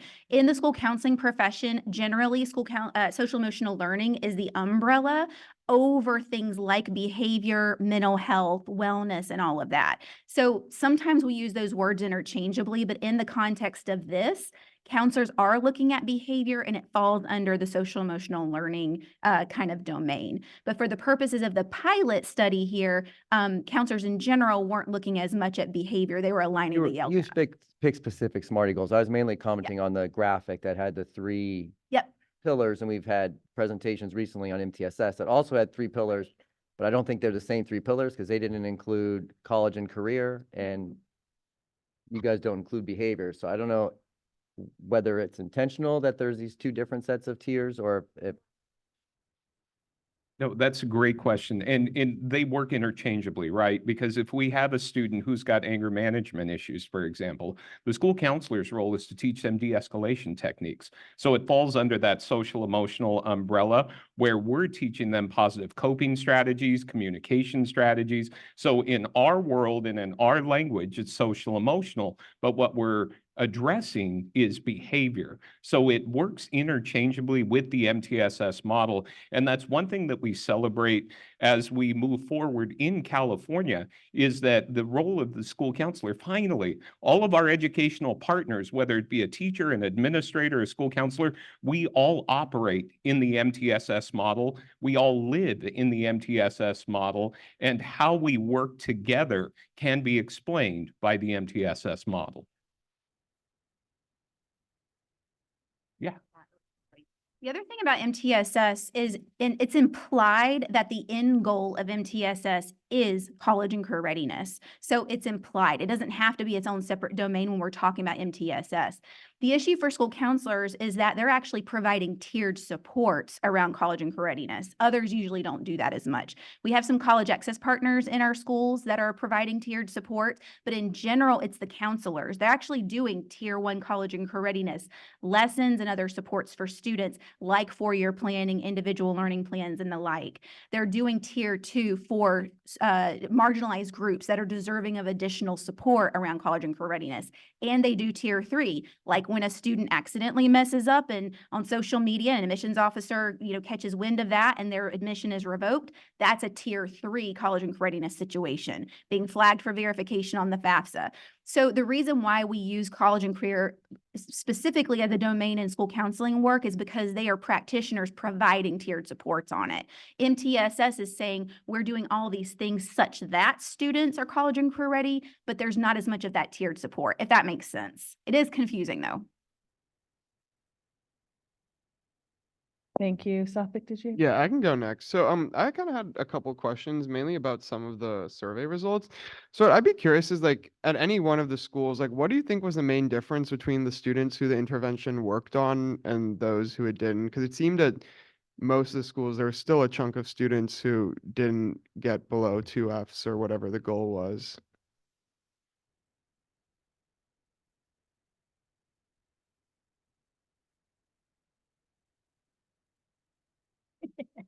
So again, Whitney was talking about how there could be different interventions for students, right? So yes, they all got 2 to 3 Fs. And yes, they all had different things as to why it didn't work, right? And so one thing I neglected to say, and I'm glad that Sequoia, that Oxy mentioned it, right? That the kids who mentioned mental health, again, working with our MTMA, our mental health specialists, it was not, she's like, we've already seen half these kids, right? So she took those. The attendance person, right? But again, our intervention was, we invited all of the students regardless what their root cause was. But when, like I mentioned, a lot of them, if attendance is an issue, they didn't show up for the intervention. And then again, for some of the other students, I was thinking, again, looking at the data just the last couple days, several of those students now have IEPs, right? Because then we found the child fine, right? So then it was a learning issue. So that was a focused intervention, but there are a lot of other things that are already happening with some of these students, right? So it could be learning differences, that's why they can't improve their grades. Again, the attendance, English is not their native language, so they're still acquiring language skills. And so those are some of the other, the root cause, like, again, we can go on, it's, you can keep going, but why? And that's, but why? But why? And we just don't have the time to say, okay, all of you who said, school is hard, do another survey. Okay, and then you'll get more results and do another survey. And that's where we get stuck. We're like, we don't have the bandwidth. That'd be great, but at the same time, we still are doing things that we've always done, right? And so we're just trying to figure out those things. But yes, again, it was our pilot. So yes, some of the students didn't necessarily need the intervention we provided, right? And now we learn, like, yeah, that was a great intervention for the kids that was appropriate, but there are other needs. And now we need to find another intervention for that group of students. And that's where we find that time constraints are really, it's difficult. Any, want to answer? Okay. One of the things I also wanted to really highlight is what Winnie had said in the very beginning of our meeting them is trust the process, go slow to go fast, right? And so it is a pilot, and so it is something that we're still trying to iron out the kinks. And, to Sylvia's point, we're probably never gonna get to 100%, although that's a great goal to get to, because things just kind of come up all the time. But that one saying of go slow to go fast, I think hopefully by the end of the 5-year, 10-year, who knows, right? We want to get to that 100%. I just wanted to say that one comment. Okay, go ahead. And I can speak for Woodside, like the 50% students that didn't improve, we didn't ignore those students. They're on our list now that we know exactly what we need to try to do. We're going to try different types of interventions. And I think probably one of the better things of the entire PDSA cycles was that we gathered data from these students, actually input from them. We did a pre and a post with these students and actually got feedback on what are their issues, what are reasons why things are working or maybe not working. So I feel like us having a little bit more time to dive into that data, I feel like we'll be able to find some more interventions. But I think just the great thing about it was that we actually have these students, a group of students that were trying different interventions, whether we give that to our mental health resource specialist or whether it's an attendance and we get our SART people involved. We have a wide range of resources now, but I feel like that was one of the things I wanted to highlight too. Thank you. I have a couple, you have questions? Go ahead, Amy. Yeah, I think this was great because the Plan, Do, Study, Act model is a continuous improvement process, and that just warms my heart because I'm crazy with operations like that. But it also aligns with our strategic plan and all the work we're doing, because that has bubbled up to the top a lot in terms of doing things more efficiently and more effectively to free up time. So I almost see this as not just a pilot for the counseling department, but a pilot for the entire district. So it really excites me. I think it is going to be interesting how to make everything that you're piloting sustainable at larger scale. But definitely want to keep up to date with all the different things going on and see how we could actually apply this more broadly. Thanks. All right, thank you. I have a couple of comments. First of all, thank you for the information. As a social worker, I know that no one ever has enough time. And I always remember when I first started social work, they say you want to be a social worker and they have the little person sitting here and the mounds of paperwork up here. And you just never get to see the person on the other end. And we know that the intervention is the person. It is not the paperwork. So any way that we can reduce the paperwork, and I'll keep saying that, we give time back to social workers and counselors and all that to do the work because they are the intervention. So thank you. So I just wanted to get on my soapbox about that. So I'm advocate for that. I wanted to talk a little bit about MA. You had talked about the root causes and the library. Can you tell me a little bit more about the library and the flex time? Because that's like unique. Thank you. Again, based on our internal tiered systems of support, I don't know what we call ourselves, but it was like, well, do they know? Like we tell them, go to the library, you sign up for flex time, you can get a tutor. Okay, you know what? We're gonna take you to where all the magic happens. And Ms. BT was great. She was there. And another thing, right? So going back to how do you keep, she wrote all those students' names down, followed up with them, still follows up with them. We have this big spreadsheet that everybody has access. She's still putting down, still hunting them down, no show, came 3 times. So again, it was how and she, I don't know if you've been into MA's library and you've seen, she's got pictures of all the tutors and everything they do. So it was for them to feel familiar with the environment, to feel safe that this is a place that you can come to get help, right? So again, it was introducing them, this is our school library. How many of you have been here? How many of you, right? And so it was really about, don't come to my office. Let's take you where the people who can help you get that tutoring, and then her lovely smiling face is always welcoming as well. And so she's kind of taken that group of kids as well. And so that's the big, again, the organic thing that's happened, right? Is that, again, these students are now on everyone's radar, right? And so it was just something that we're like, well, where do we meet with them? Okay. Again, take them to the library where they can get all their access and all the support that they need. That's lovely. Thank you so much. I just wanted to, I was like, why the library? Okay, it's kind of like the central hub. Everybody knows where the library is. Gotcha. The next thing is Woodside, Elijah. What is executive functioning intervention? What does that look like? Great question. So we did a couple different things. First thing we did is we did something called the power of zero. Miss Locke, one of our school counselors, did a great job of putting that together. And pretty much what we did is through Canvas, students can actually, let's say they have a 0 for an assignment, they can input, let's just say they get half credit for an assignment. So we went through and said, okay, if you just got half credit for all of your 0s, what would your grade go to? And they were surprised that just by getting 50% on all those 0s, even if they don't turn it in, it's 100% complete, their grade went from an F to a D, or it went from an F to a C minus, or sometimes even higher than that. So that was one intervention that we did. We also had each student follow up with an email and copy us or a trusted adult. Could be a family member, could be a counselor, could be another teacher, just reaching out to a teacher to find out, okay, I'm struggling right now in this class. What can I do to try to raise my grade? So those are some things that we did. We also did a habit tracker. I'm a big reader, and one of my favorite books is Atomic Habits. So we actually brought a habit tracker and said, okay, what's one habit that you feel like could maybe try to help you out? And it was like, okay, try to wake up at 7 o'clock every day, or not use my phone for the last hour of the day, or whatever it might have been. So we did different things like that. So those are kind of some of the interventions that we tried, and the school counseling team did an amazing job of collaborating and trying to be a little bit creative with those things. So those are probably 3 examples that we tried. Thank you. That's what I was like, let me see what that looks like. I think the other piece that I thought was really interesting is executive functioning is not always, for freshmen, it's not part of their middle school. It typically is more the emotional piece, not the executive functioning. And we also have kids coming in with ADHD.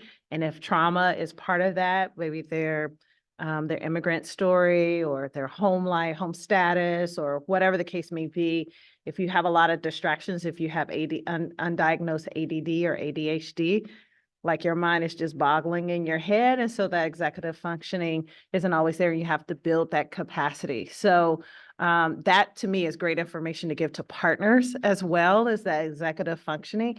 And not everybody knows that they can get support around. They may not even know, right? Because they have so many reminders in middle school and high school is less reminders. And then in college, there's none. Right. So that transition could be hard for a freshman, especially if they're trying to learn our campuses are huge. They're like colleges for some kids, going from these really, really small physical campus to these large campus. So it's just easy to not remember all these other things. So I'm happy to see that. There was something that you said around relationship is important. And it goes back to the emphasis. Early on, I know that relationship is intervention. Intervention is the relationship. If a student doesn't know someone on campus, or their friendship group is changing because developmentally they change, then they feel lost. And so they need an adult outside of the family who act as a mentor or a touch point, those kinds of things. So the more that we can build that connection, and that's what the 40 developmental assets said, if you have that adult relationship, the intervention piece of go to the library because they trust you, they will do it, right? And so I just want to emphasize the importance of having adults available. Thank you so much. I think the last thing I wanted to ask, first of all, I love the time study. Hopefully it accounts that we can automatize something or something like that so we can give you guys more time back. But all behavior is communication. I was thinking about Trustee Rich, and he said, what about behavior? Behavior is communication.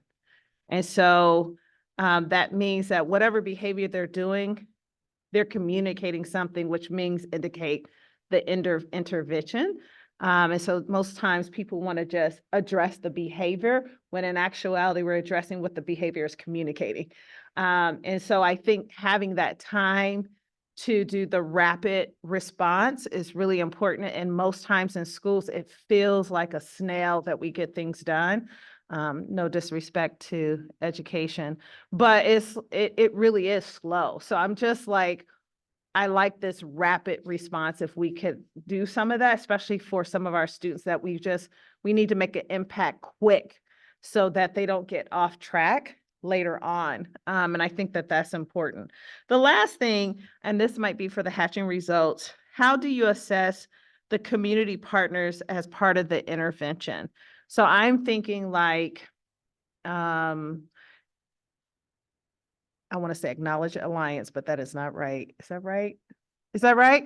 Acknowledge Alliance, for example, right? Or Live in Peace that does some of their wraparound work in partnership with the sites, or the Boys and Girls Program, the Futures Program.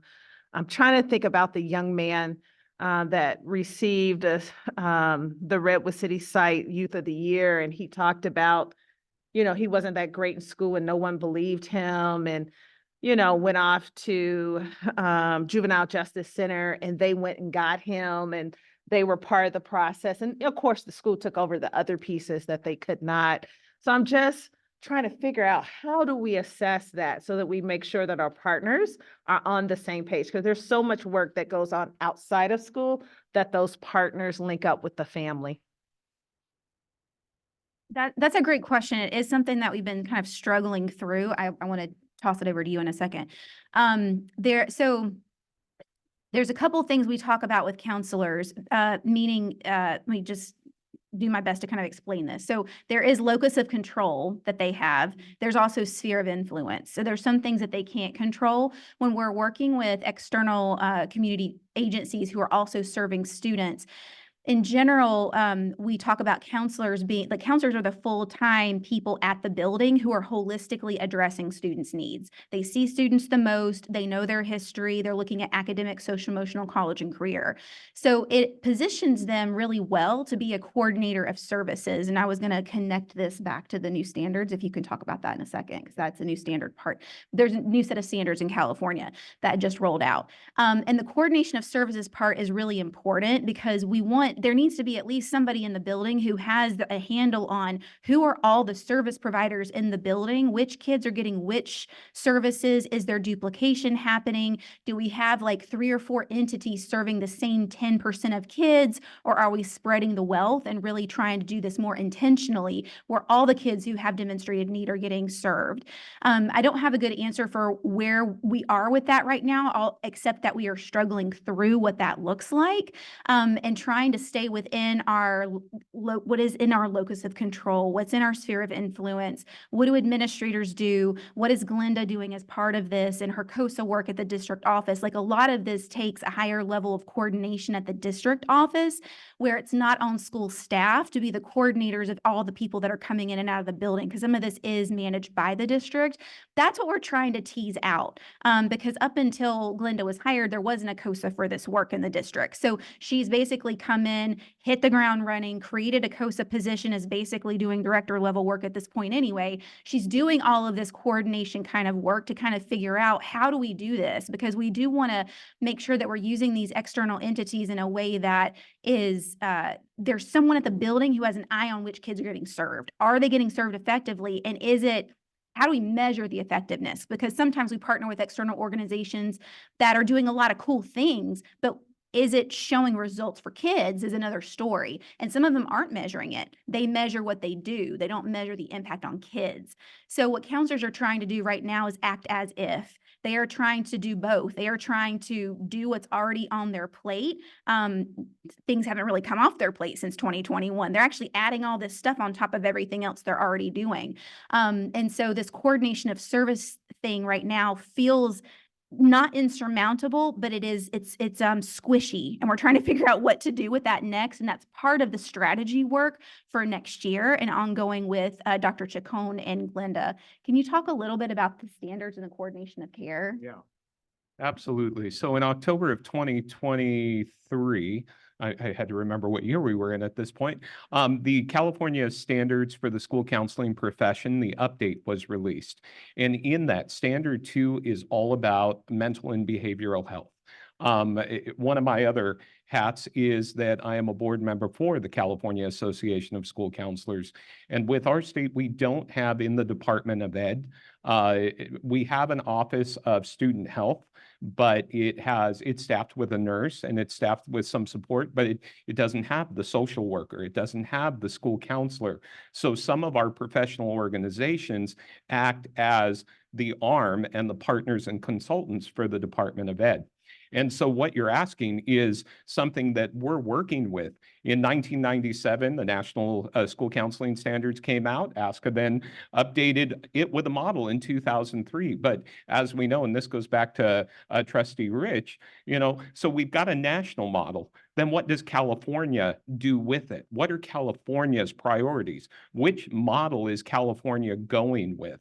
And one thing post-COVID, and I know it's happened nationwide, is that we've seen student mental health issues skyrocket. California has been a little faster in addressing some of these needs. And part of that work has to do with our school-based mental health services that are our school counselors, our school social workers, our school psychologists, who have really worked to evolve some of the practices that we are competent to do, but have never really been called on us. So now we're developing those systems and processes. So as we are working with our community partners, which we always have, we're expanding our networks and our reach. And our goal as we continue to evolve as a profession in California is really track with our LEAs, how many kids are we referring? What does that process data look like? And then come up with some sort of mechanism for how do we track the perception data for the services that those kids are getting when we are working with our community partners. Thank you so much. I just want to put Ravenswood out there because I think this is one of the very issues that they dealt with maybe about 2 to 3 years ago when kids weren't improving consistently. And it was because partners were doing all these different things in different ways. Good work, but just very different, very different. And so one of the things they started to do was to align the partners on the goals of the district. And that began to help. And so I want to put that out there because I know we're not doing it alone. And if the community understands, and I think this came out with our meet and greet in the service area that I work in or represent, that they talked about every district does it differently because they go across Palo Alto, private schools, all kind of stuff. And they say everybody just does it differently. So I think from a community perspective, there's some way we can at least communicate what we're doing, then they can automatically align themselves because they also want kids to do well in school and go off to college. So I just want to say thank you. You guys are representing the counselors. I give a shout out to you all. Really appreciate you all. Thank you. Any other questions? Okay, thank you all.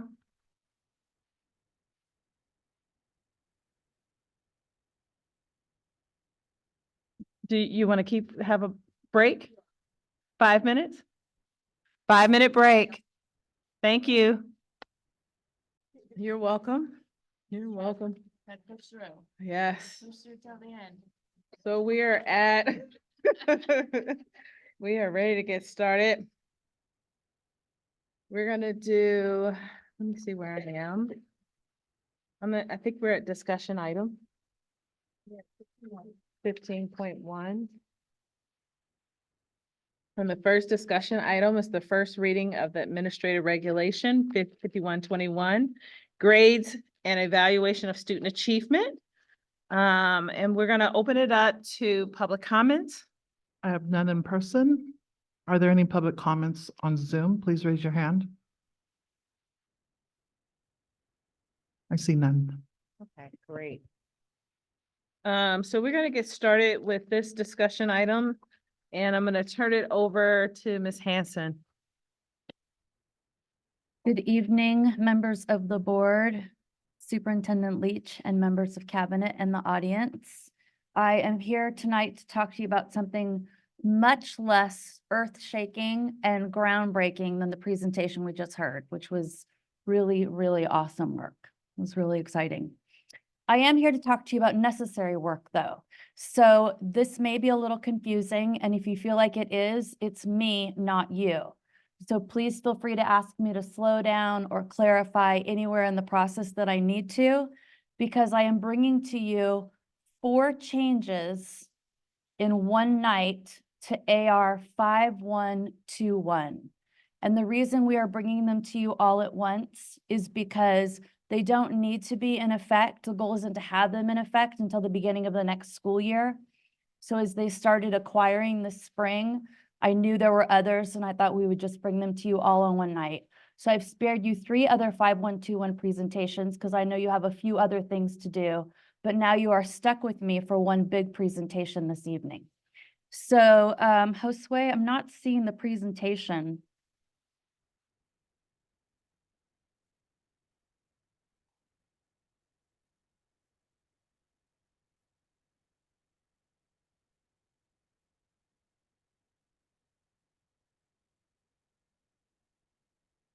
I'm sorry, I should have looked and checked with you during break.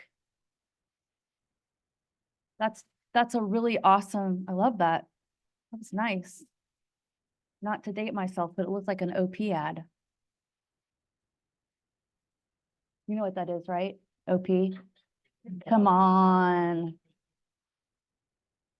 Ocean Pacific. It was a brand back in the day. I know. Yeah, whatever. It's just, I'll stop now. I'll stop. I think he would have been. But that makes it even more ironic. I think he would have worn OP. A low point for me was several years ago. My son had a friend over and he was wearing a shirt. I can't remember what band it was, but he was wearing a shirt and I was like, oh my gosh, I love your shirt. And he's like, totally vintage, right? I'm like, never mind. I take it back. Oops, what did I do? Right?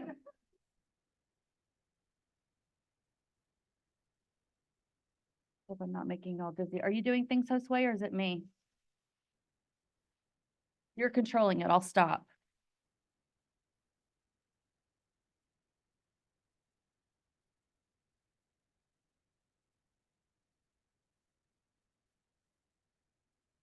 I saw it under the agenda attachment that you pulled up a moment ago.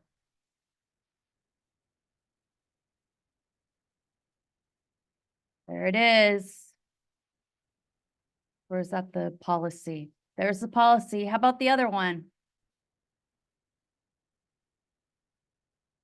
There it is. Thank you, Josue, so much.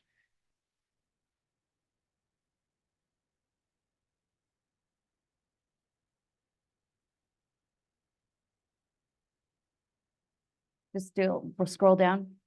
Okay.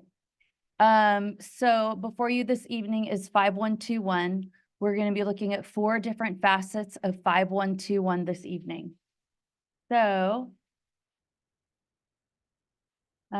is there a way to make this bigger without totally messing it up? Are you guys okay if you can see part of the next screen? All right, thank you for bearing with me. So a few things that I want to explain before I dive into this proposal. They all have to do with the Infinite Campus, which in many ways is a program that serves us nicely. I was an IVP when we switched to Infinite Campus, and in that position, we were clicking our heels because it was such a good product, at least at that time, for building the master schedule. It is not a perfect product, and there are pieces of it that are a little bit onerous. And some of those pieces definitely have to do with the way that teachers give grades. So a few things to know. If a grade is in Infinite Campus, there is no way to keep teachers from using it. So any teacher can use any grade that they see in Infinite Campus. We cannot remove a grade from Infinite Campus until 4 years after we stop using it. Because if we do, then a student who got that grade, if they are still with us, it will mess up their transcript. And IC will not understand how to communicate that the student got that grade, which no longer exists. So what that means is if I am a teacher and we have this situation right now with 2 grades, I've got arrows pointing to them, NA, non-attendance, and W. The board removed NA 2 years ago. We have to keep it as an option for a grade in Infinite Campus for 2 more years. Because right now, well, next year's juniors and seniors, some of them earned NAs when they were freshmen and sophomores. When those grades go away, if the NA goes away, it messes up their transcript, okay? So I'm a teacher, that non-attendance, that makes sense to me. This kid isn't attending my class. I'm gonna give them the NA. It's no longer a grade in board policy, but we cannot remove it from what the teacher uses until 4 years have passed.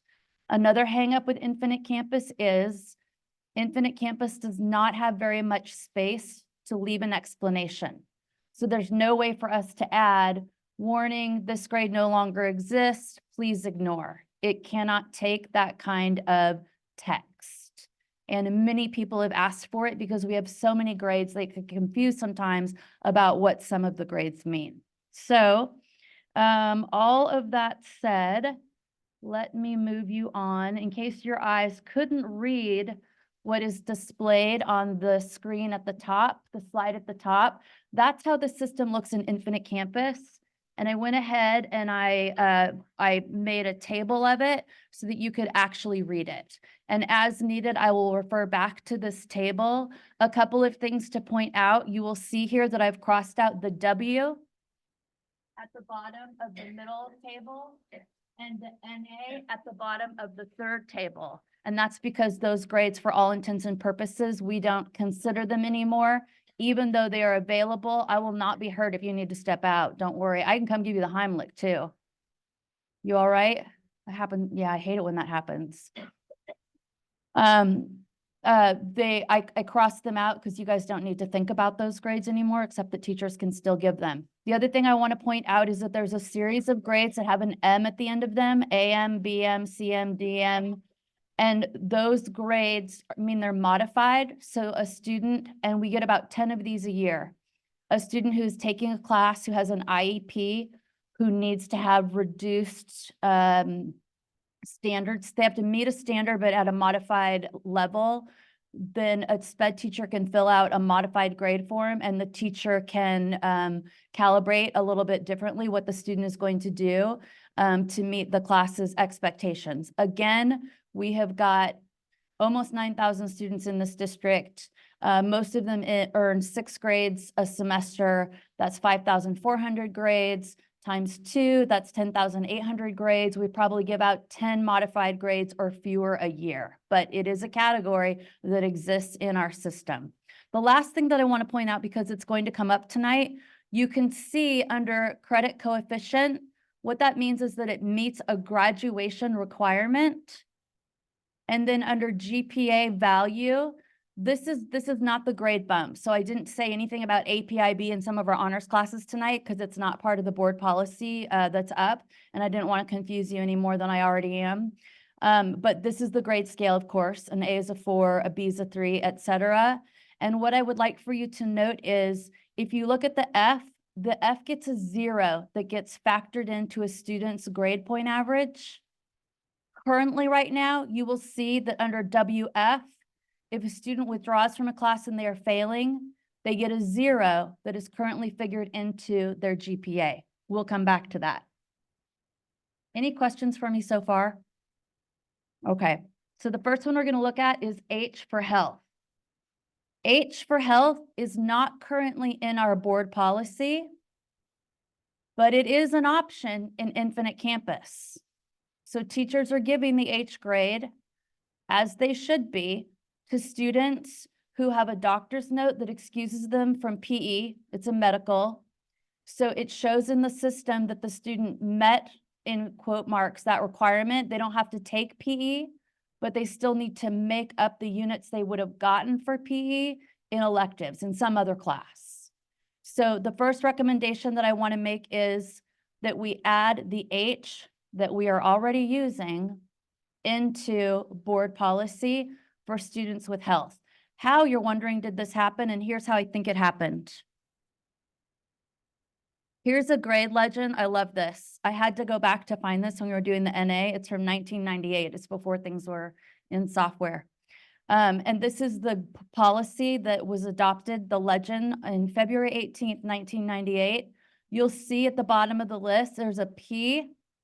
P there means medical excuse in physical education.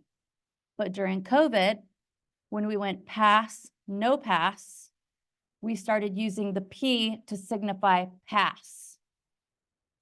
We never updated in board policy when we started using the H instead of the P. I don't think this is controversial, but you tell me. The first recommendation before you this evening is the proposed AR language. An H shall be given when a student has a note from a doctor excusing them from PE. The student does not have to take PE, but must make up the 20 credits via electives. And if you're wondering, well, does that mean they can't take an additional science class to make up PE? It doesn't. It just means when you've already met your grad requirements, and for science, we call it an elective after that. So basically, you've got to take those units in another area. Proposal number 2. This is not currently an option in Infinite Campus. It came as a proposal from our middle college teachers, and it was quickly and enthusiastically picked up by our counselors. It's in progress. It's basically a bookmark. This is for a student who has failed a class in our district. They are making up that class through Edgenuity credit recovery. They are in progress of making it up. That doesn't have to end at the end of a semester, but sometimes, for instance, a student will be partway through a course that they're making up in the independent study program. They'll come back to the campus in the fall. The counselor will say, you have to make this up. You have an F in it. The student will say, I was making that up in independent study. The counselor will say, I have no record of that. So what the in progress would tell the counselors when kids switch between schools, or when a student goes from Edgenuity during the school year and has a different teacher in Edgenuity during the summer, this student is in progress of making up that grade. Again, it's a bookmark. It doesn't impact the GPA at all. When the student finishes recovering the course, the grade that they earn in the course would replace the IP. Someone who always has good questions for me asked me earlier this evening, what happens if the student never finishes that IP? And we can handle that one of two ways. It's just a mechanics sort of thing. You can't do double jeopardy for grades, right? Just like you can't take the same class twice for credit, you can't flunk the same class twice. So it wouldn't become an F. It's either it just stays in the system as an IP, or we could just remove anything with an IP from the system when a student graduates, but it doesn't matter. It's not here, neither here nor there. So the second proposal before you this evening is that we add to our AR and then into Infinite Campus. IP means in progress of completing a course for credit recovery of an F. An IP shall be given only when a student is in process of credit recovery for a course they failed. When the course is completed, the IP is replaced by the credit recovery grade. Any questions about this one? Yeah. Excuse me. So the H, I'm glad you have that. I know I had a child who could not take PE due to medical condition per their IEP and 504 plan. So I'm glad to see that there. So I do think that makes sense for some of our students who have medical conditions. We're so close to the Children's Hospital as well, so we get a lot of kids from that area. Far as the IC, I guess IP, you mean? what is it called? In progress, IP. Oh, it's IP. Sorry, I put IC. IP is, so with IP, I'm trying to think about what credit recovery is, and I'm getting kind of a little confused, but I'm thinking about a child who has a health plan and they can't complete their class because they've been hospitalized. That's an incomplete. We already have that. The student has not flunked the class. They have not finished the Considered class. incomplete. That's incomplete, correct. Okay, and credit recovery are those students who received an F and they're trying to make it up. And all that this does is a kid who starts a credit recovery Edgenuity because they don't end at the semester. Oh, okay. It means that they don't go to a different campus in our district or to summer school and have to start all over again because there's no record in the system that they were partway through the class. Is there a timeline for kids to complete the IP? Mm-mm. So it could take them a year. Mm-hmm. Okay. Because they're taking it on top of all their other classes. And oftentimes it's a kid who's taking 7 classes. Okay. All righty. Thank you. Any other questions? All right. This is everybody's favorite grade to give, the credit grade. It is really, really popular. And for the most part, that's good because here's what the credit grade should be used for. It should be used for athletes who finish the season. It should be used for exhibition projects. It should be used for nucleus. And it should be used for student clerks, teachers' assistants, peer tutors, because those are all activities in our district that we want to give kids credit for, but not a grade for. People have come to use credit for all kinds of different things because it's there. So why wouldn't I? I do want to give a kid credit for this. They're a nice kid and I don't want to have to give them another grade. So we are going to have to do some ongoing work. And I'm so grateful to the counselors and the IVPs because we made this big list of everything at any site that people use the credit for right now. And then we talked about what should it be used for. And that was how we narrowed down on what its appropriate use is. So the credit, it's very unclear in board policy what it's supposed to be used for. It's credit in lieu of a letter grade. A CR shall be given when a student has achieved minimum to maximum objectives with some degree of excellence and is chosen not to have an A, B, or D on his record. It is also the grade assigned to students earning credit for successful completion of a school athletic season, exhibition project, nucleus, student clerk, teacher's assistant, or peer tutor. A grade of CR is not college prep. So the other way a student can get a CR is they can apply and say, I don't want to get a letter grade for this class. I want it credit or no credit. The teacher has to agree to it. The parent has to sign off on it. And if everyone agrees, then they can get the credit grade instead of a letter grade for that class. If you get a CR, it is not college prep. So really, we just want to clarify here what that should be used for. And then we'll do the ongoing training. And honestly, it'll also be a lot of just dumping in an Excel spreadsheet, all of the grades for semester and going back and telling teachers who gave the CR in areas where they're not supposed to, hey, you need to change this, just so we educate people ongoing. I've thought about making a laminated card for everyone in the district with these, but I didn't know if that would be too pedantic. So I try to remember I have a first grader and people don't appreciate that at work. But anyway, so this is just to clarify how the CR is supposed to be used. Thank you for doing that, because I know a couple of parents who dealt with this and it wasn't clear. And when they got the credit, they realized that it didn't go to their GPA. It didn't count through A through G, and they were just being nice to the kid. Yes. And so then it actually impacted their access. And Correct. so I'm glad you're making a clarification. I'd love for you to share with parents what these all mean as well. Yeah. Just in case, just as checks and balances, or with some of our programs that are actually helping kids, help them with their schedule as they talk to their counselor, because I do think this is important. We probably should just make this all a page on the website. Yeah. All right. Last one. No one's beating their head on their dais yet. I'm impressed. This is a change that has already happened in board policy, but was never updated in Infinite Campus. So this is partly an FYI, and it's also here because I am recommending a clarifying sentence in the AR. So what is currently happening is that if I withdraw from a class right now and I am not passing the class, there's a 0 that is factored in to my GPA. So I get penalized for that. This was a big deal and a long process, much like the NA. So here are the reasons for the change, and then I'll talk about the input we got on it. Assigning a GPA penalty to a withdrawal grade is not a practice in neighboring districts or in the state college and university systems. This GPA penalty impacts students' Cal Grant eligibility.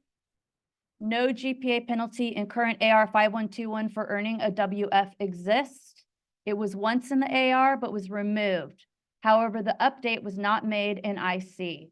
So if you look at 1998, you will say that there was a 0 if you withdrew from a class, a WF, but somewhere along the way that got changed, and there's actually no longer supposed to be a point penalty for a WF.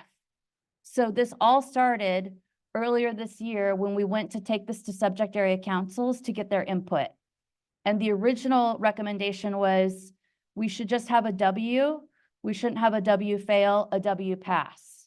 But then as it worked its way through, we realized if we get rid of the WPWF and a student wants to take a class over, we don't know if they were passing it or not passing it. So then we realized what we were really trying to get at was that 0 in the GPA.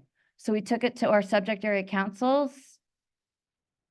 On the subject area councils, one SAC was unable to come to agreement because one department chair on that SAC wanted to keep the grade penalty. On the other 12 subject area councils, there was unanimous agreement to remove the WF GPA penalty. So this is literally all of the department chairs in the district, except for one, from SPED to English to CTE to world languages to the bilingual resource teachers to the IVPs, recommend that we remove this penalty, which is good because we already did it. And then here are some comments if you need them. There were concerns about students dropping classes late and the impact on scheduling. Oh, this would be reasons to keep the WF.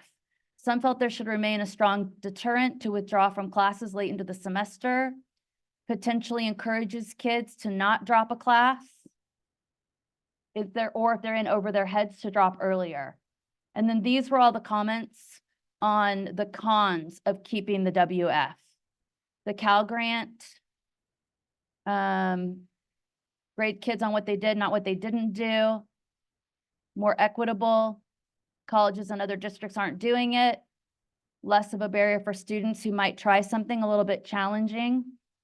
And so we are recommending that we remove the well, it's already removed. I am recommending that we add the following sentence to the AR. And all the changes, by the way, are in red on your attached board document or AR document. And the sentence is, the WPWF will not be calculated into the student's GPA.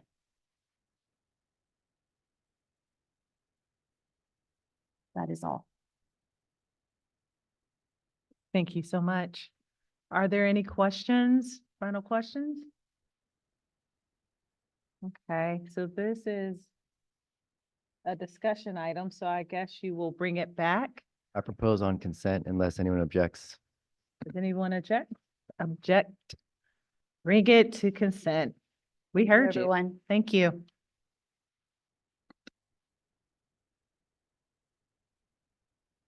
Thank you, Ms. Hanson.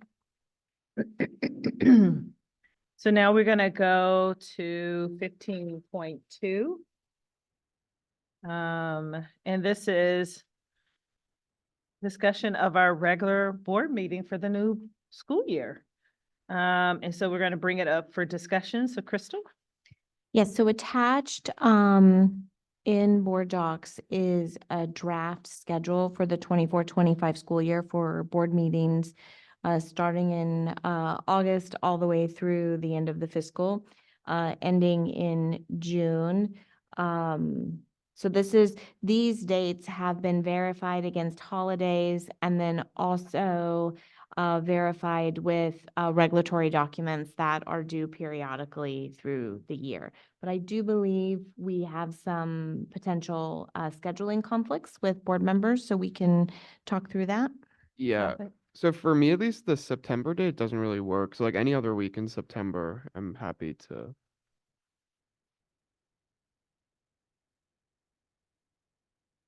Does anybody have any Yeah. other conflicts? I mean, for me, I'm out of the country, from October 6th to whatever it is. But basically the October 9th date doesn't work. So like. Are you October- out all of October? No, it's just for 2 weeks, or it's a week and a half. Do you know when you get back? I think it's the 16th. So you're back the 16th. Yes. In the past, we don't always reschedule because it's so hard for staff sometimes. We don't always reschedule for one board meeting member. You can if it works, but you don't have to. It is okay for board members to occasionally miss the meeting, correct? But these are corresponding with some dates. So we could move the 18th to the 11th, September. September? Let's do one at a time. September, No, what's it? September, it would be September 11th, Wednesday, September 11th. It's the week following Labor Day, so then we would still be able to post.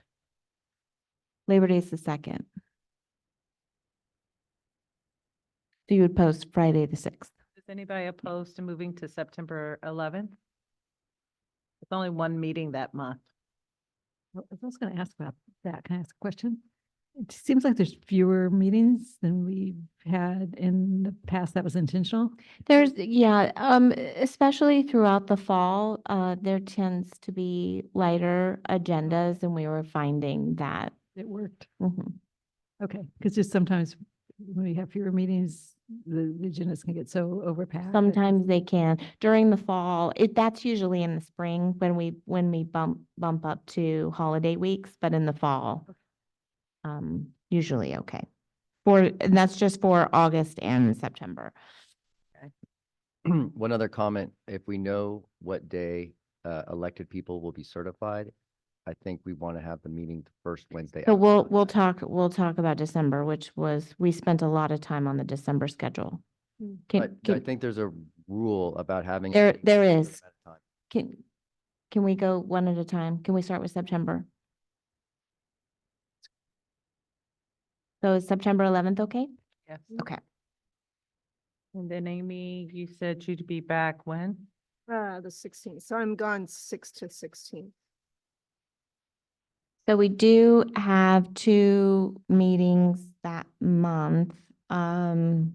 Proposed is the 9th, because we have 2 meetings in the way that October is a little bit longer of a month. I think it would be, and so we have the 9th and the 30th. So we could have one the 16th, that gives us 2 weeks. She's not back and Yeah, I'm she's not back. Like October 2nd would work. I mean, I don't know if that works if we already moved September 1 week earlier to move October 9th to October 2nd, but I don't know what. So then we would need to. So we would do October. So we'd have one at the 2nd. beginning, 3 weeks in between, and then one at the end. We could probably do that. October 2nd? Yeah. Any objections? So we'll keep, so we'll move the 9th to October the 2nd and keep October 30th. Hmm? I expect everyone to dress up for Halloween. Okay, December. December, Okay. Rich? So when we looked at December, couple of things. We are at CSBA that first week. So the first week is out. We have to approve, first interim.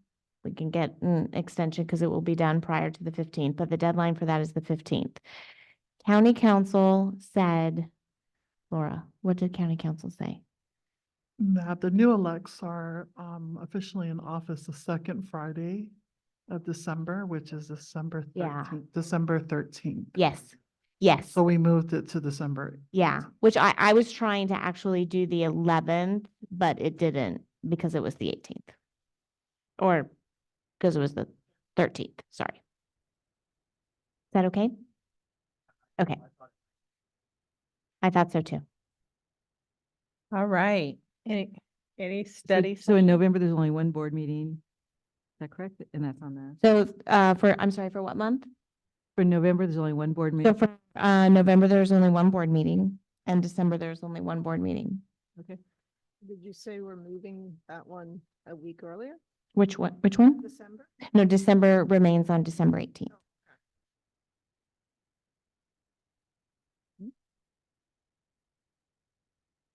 Carrie, we can throw in a study session or 2 for you. Okay. I was thinking, do we have any study We sessions? we can schedule special meetings and study sessions a little later. Those are a little unsure right now, so. Yeah, because usually we want to have like 1 or 2 board retreats. Yeah, so this does not include board retreats, or potentially any, these just are regularly scheduled board meetings. Okay. Any other comments? All righty.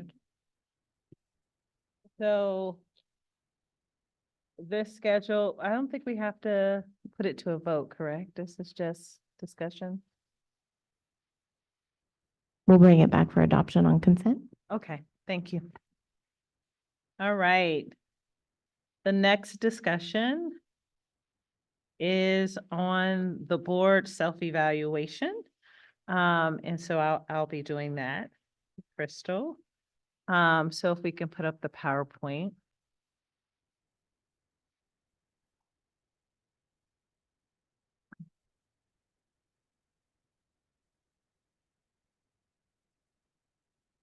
Oh, yeah, I'm sorry. Thank you, Vice President Nori.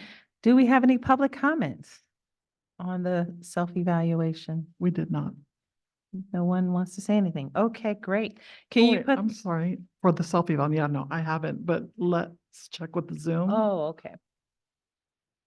There's anyone on Zoom that has a public comment on this item? Please raise your hand. The board self-evaluation. I see none. Okay. Thank you. Can we go ahead and put up the PowerPoint?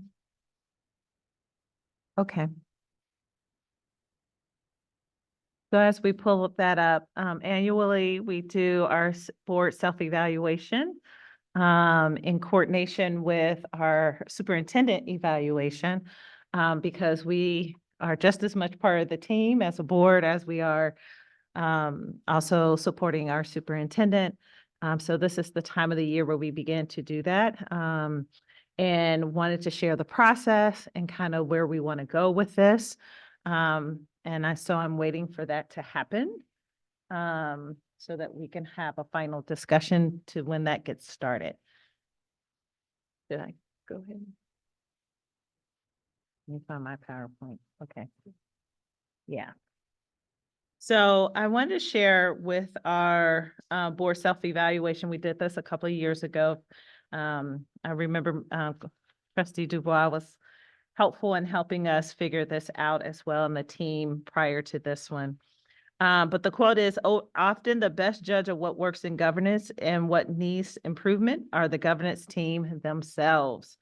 And so I'm excited to talk about self-board evaluation. My hope is that there be more investment and reflection. I know it's a little hard in public spaces to talk about ourselves, but my hope is that we can trust the process and really think about how this not only can benefit our team as a whole, including our superintendent, but also how it helps us with our communication and support of our community to improve ourselves. And as Edith says, everybody gets evaluated. So this is just part of that learning environment, learning about ourselves. Thank you so much.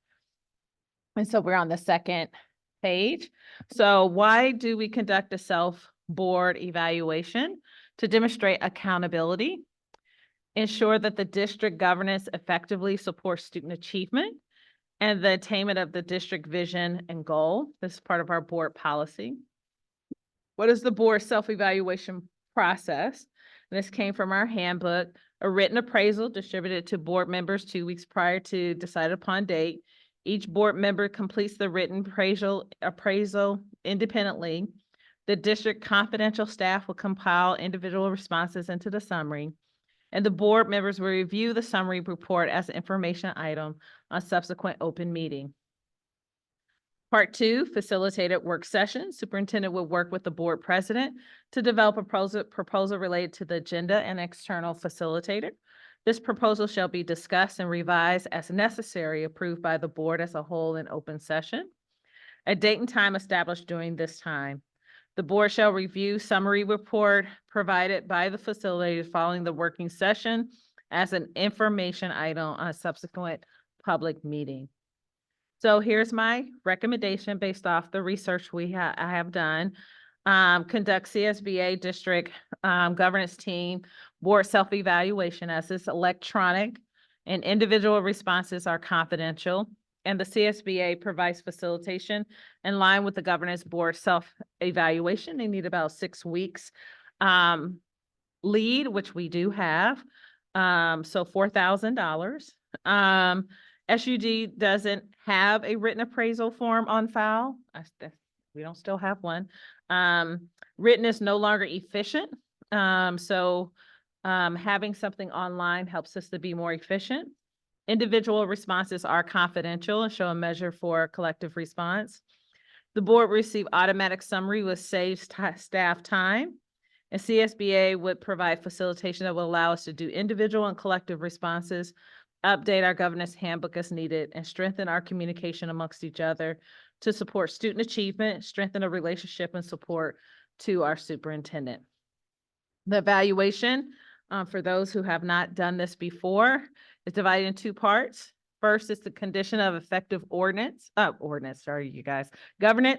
around unity, governance team roles and responsibility, governance team culture, governance team operations, board meetings, governance leadership development.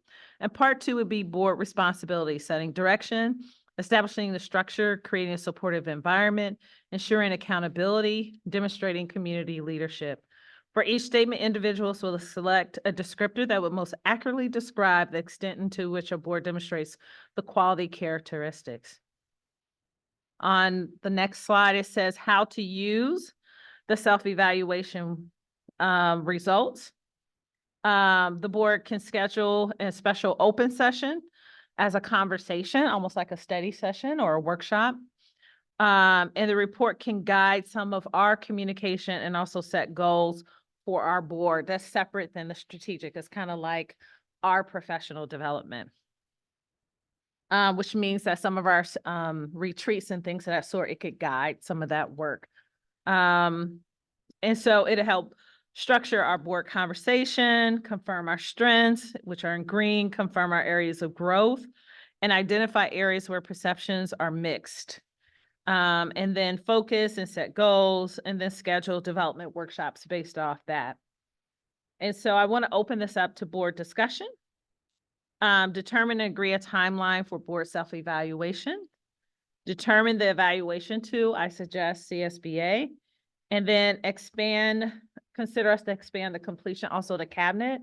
But that's just me. I'm always more open to those who work with us and meet with us often beyond the superintendent, to be able to give us feedback, because I think that perception is could we impact their work? We sure do. And so that would be helpful. So I want to take this moment to talk about that. We do have a leeway for CSBA to do this with us, and also facilitate an open session. Yes. Who's the facilitator from CSBA? I reached out to Angelina.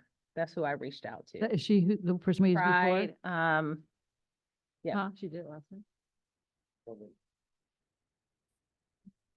And then it'd be workshop format when we have the discussion? Based off our policy, it could be the results can be in a workshop. Well, we have to The discuss it in discussion? public session, but then it can guide. But a workshop is public, just as long as it's. Yes. Yeah. Yeah. It doesn't have to be a regular meeting. It has to just be an open session. Right. I guess I'm curious since I'm new, so how did the board self-evaluation process work last time with CSB? We did the survey, and then they had a slide that had the cumulative, like the averages of each thing. And then there was like a discussion where, if I recall, there may be 40, there were a fair number of like these numbers between 1 and 5. And then you could say, oh, look, notice that one with this number, and then talk about it. I haven't found it to be transformative, but I don't think we have time to like really bring in something new. The whole time I've been here, I don't think it's been transformative. Yeah. I mean, I would recommend that maybe just really focus on that unity of purpose. I like the idea of bringing it in cabinet. I don't know if we. I actually think the evaluation does help. I think where we struggled at last time is really having a real open conversation. It was within our regular board meetings, and I think it should have been maybe something separate where we can have more intimate conversation. But I do think it's helpful because it gives insight to our behavior and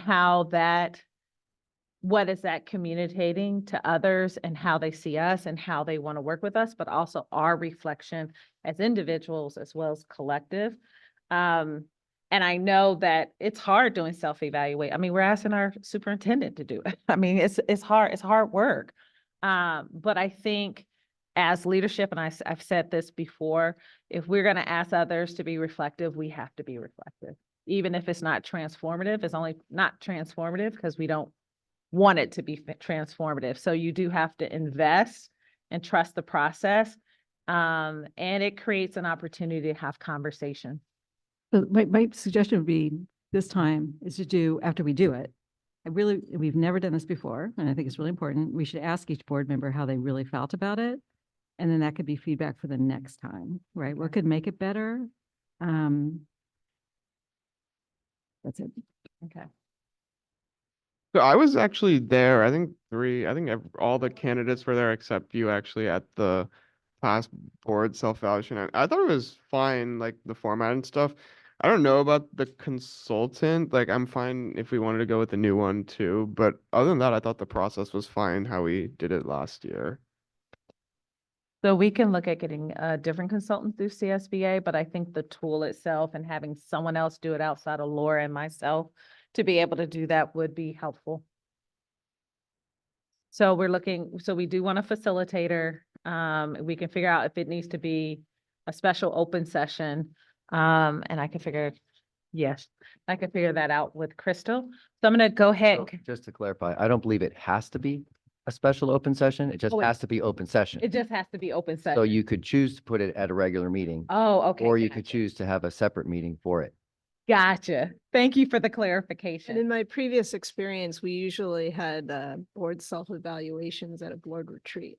Because then it's much more conducive to conversations and trying to dig deeper into issues Okay. that are raised. So Crystal, we Sorry, can Amy, I work couldn't on hear that you 'cause you're- together. We can work on. She said again, I couldn't hear. Oh, I was just saying that in my past experience, we always did it as a board retreat because then it's just more a smaller group and you dive deeper into the results and yeah. So we'll look at an open session. I'll work with Crystal around the date. But we probably will need to get this started pretty soon to give them some leeway to put out the document so that you guys can fill it out. The other thing is, do we want to, I recommend expanding it to cabinet.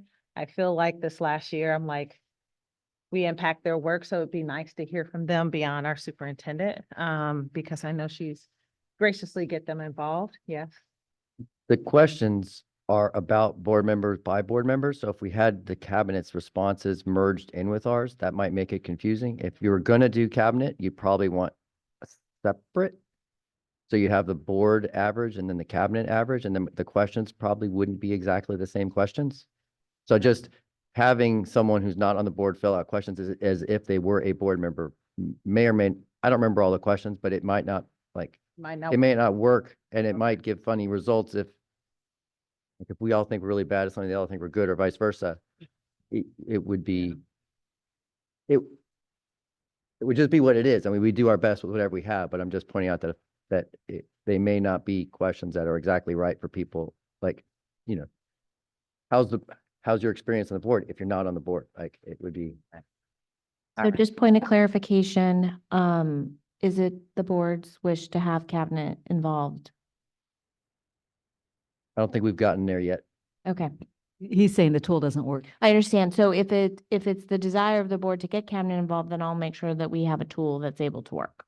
That's what I was. I'll say I'm not opposed to that, but I just wanted to point out that I think that it would require something else. I don't know what your vision is, Shanice, but if that changes Yeah. anything for you, that I it may or may not be the same tool. Okay, so thank you for that. I didn't think about that. So I think if the board agrees with me, if I have folks who agree, I just work with Crystal on a way that they can give feedback to us. And CSBA may use this tool if they feel like it's appropriate, but we may be able to find another way to get that feedback. I'm fine going with whatever the two of you want to do. Why, Yeah. thank you. I'm fine with getting cabinet feedback too. Okay. Because especially we've been working a lot on our governance and it would be good to get feedback if we've improved over time, right? I hope so. Yeah, I'm fine with it. Okay. All right. Crystal, we have a lot to talk about. Okay. Thank you. All right. So we are moving on. You guys, it's only 8:57. We are doing good time. We are going to talk about right now the approval of the job description for Executive Director, People, Culture, and Collaboration. Before we get started, is there any public comment? I have 2 public comments in person. Let's see who it is. I wonder. Should we get the raise of hands and Are they in the Zoom? room or are they they're online? in person? I don't know who they are. Should we get the count on Zoom? Oh, there's some on Zoom? No, Yeah. no, we haven't asked yet. Oh, can we get the count on Zoom as well? All right, going once, twice, 3 times. Okay, we have 2. We have 2 online, 2 in person, and I don't know who those people are, but I'm sure they have something to say. So thank you. Okay. First up is Edith Salvatore. And 3 minutes. 3 minutes. We're supposed to do like 10 minutes, but I think it'll be okay for 3 unless you guys want to do 2. 3 minutes. 3 minutes. I'll be quick and you'll still have 10 minutes. 3 minutes. Thank you. All right. I rise today with a issue which I have brought before you before, which is SDTA's ongoing concern with the ratio of administrative positions to non-administrative positions in this district. Though I have been assured, I have not actually seen the paperwork, I've been assured we are not out of compliance with the state. I do see that we have currently 79 classified and certificated administrators in this district. Adding this position would be number 80. If we have 800 employees, more than 800 employees, 1,000 employees, that means this is 8% of our district is administrative, a little top heavy. I think the state average is supposed to be 7%, the ratio. So we are always watching that and always concerned. That said, I do believe that we have seen a dedicated attempt to follow through on the previous superintendent's plan for implementation of equity resources and training and efforts in this district. And we have a new superintendent who has a new plan, and this job seems well positioned to support that plan. My only concerns with the job description as written is that it is not clear.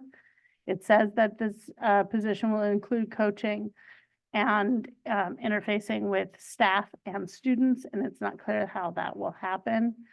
I don't know if that's normally explained. Like in our EL coordinator position, I didn't check the job description to see if it explained how that person interacted with staff. But because it would not be supervisory over staff, but would still have a prominent role to play interacting with staff, I'd like to see that fleshed out more. I hope to hear some more about it in the discussion. Okay, thank you. Last comment in person is Abby Corman. Good evening. Last board meeting, I mentioned my disappointment in hearing our district's restructuring of DEI and the elimination of one of our equity TOSA positions for the 24-25 school year. But I was proud of our board at the end of the last meeting, asking to hear from those DEI coaches in a formal board presentation to honor the hard work, on the ground work Taja and Pablo have put in. And I'm so pleased to see this position created and to know that this position will be a part of cabinet. It took a few years, but this grassroots recommendation from pre-pandemic is finally coming to fruition. I hope whoever is hired helps racially diversify our cabinet and knows our community in order to serve them best. I am still wondering though, and hope you are too, what exactly are we restructuring toward? Whatever it is, I hope we will continue both the District Equity Council and Site Equity Councils, our racial affinity work, BIPOC-focused stress resilience professional development, cultural grad celebrations, and really much of, or if not all of the work Taja and Pablo started to systematize. Taja and Pablo's work faced many obstacles, including systemic and structural ones, and I hope we're working closely with them these last few months and even the fall semester to build upon their work. Even though we are continuing one of these positions, I know in the fall we will not have either of them. So I hope that we're coordinating with them closely to build off of their work. I'm proud of this district and the board for affirming the importance of a focus on equity, even more so after hearing the Hatchings presentation. I loved the Big Five learnings and that we're talking not just about deficiencies, but also missed opportunities, as well as not just putting on a Band-Aid, but addressing root causes and creating evidence-based processes for intervening and not skipping steps. I really look forward to us incorporating, as Trustee Koo said, the Plan, Do, Study, Act cycle into more systems. I look forward to hearing more about our vision and how we're deepening this work together intentionally. Thank you. Thank you. From our Zoom audience, our first speaker is Jenny Bloom.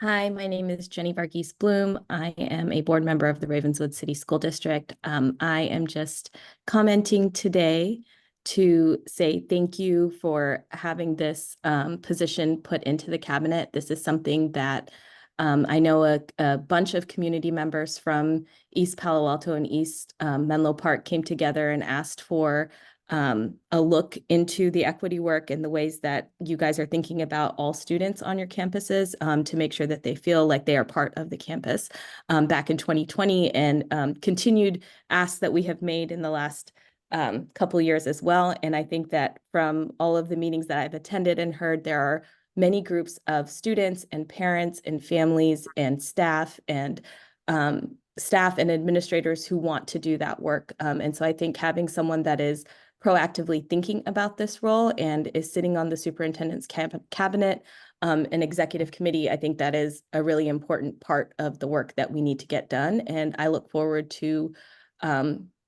having that person work with all of the districts that feed into your high school district, including ours. So thank you for this position, and I am looking forward to seeing who that person will be if it is approved by your board, and I recommend that you approve it. Thank you.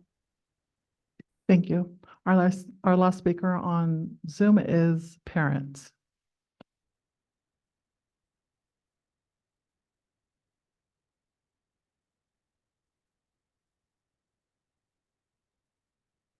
Parent, we can't hear you. Oh, sorry. Can you hear me now?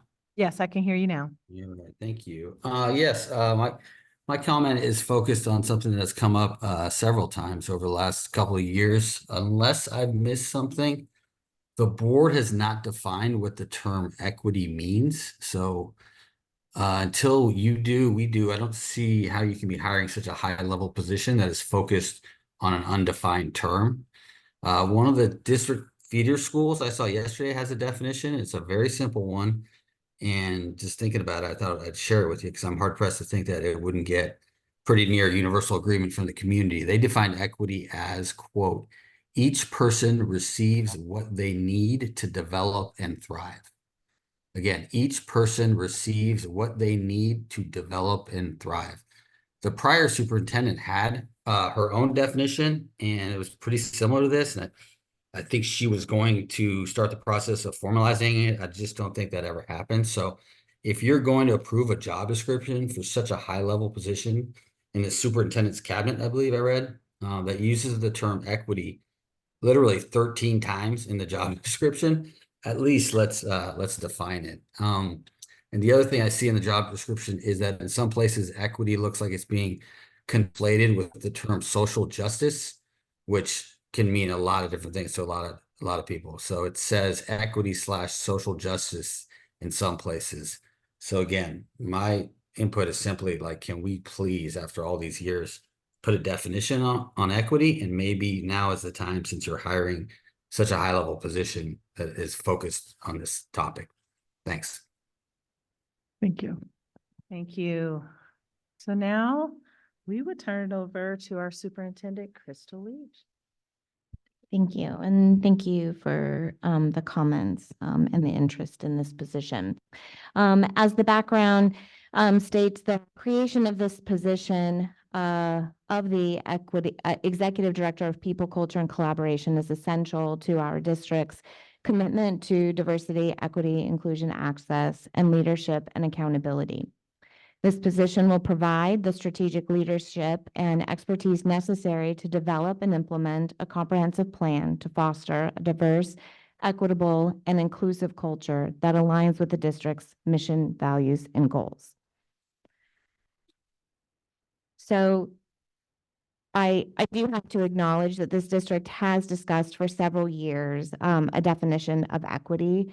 And we have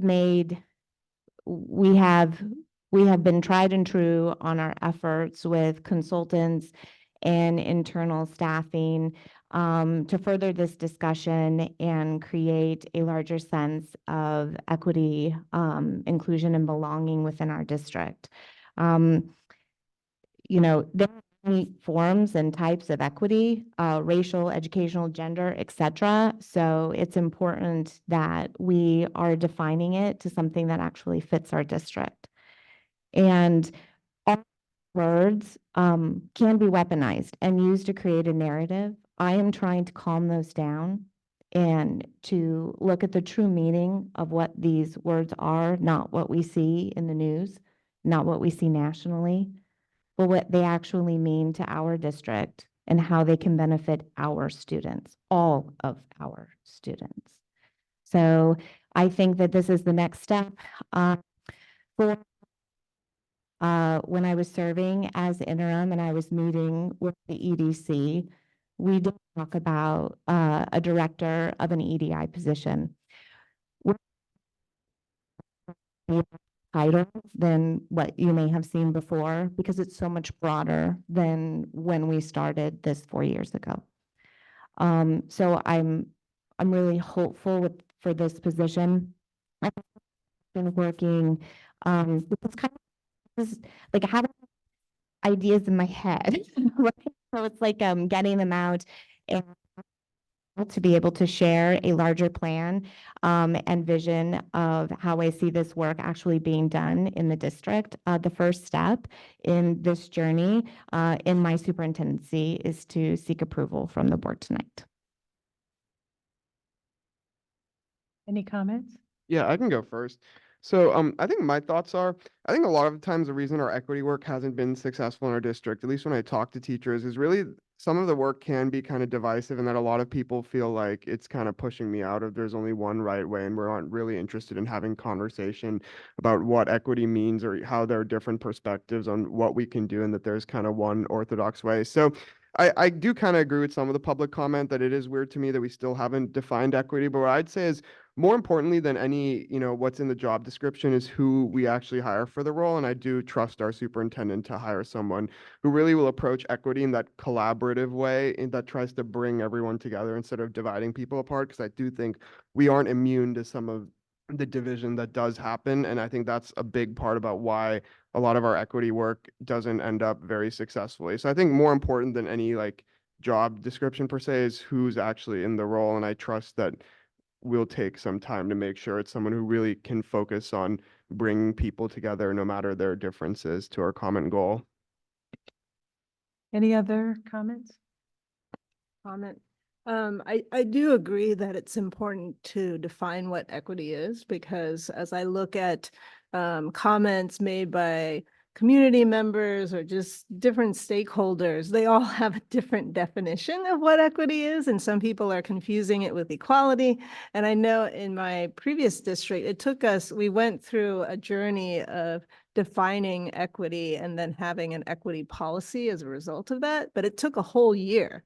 So it was not like one person deciding what it was, but it was more feedback from all the different stakeholders, different drafts, and everyone reviewing the drafts and tweaking it.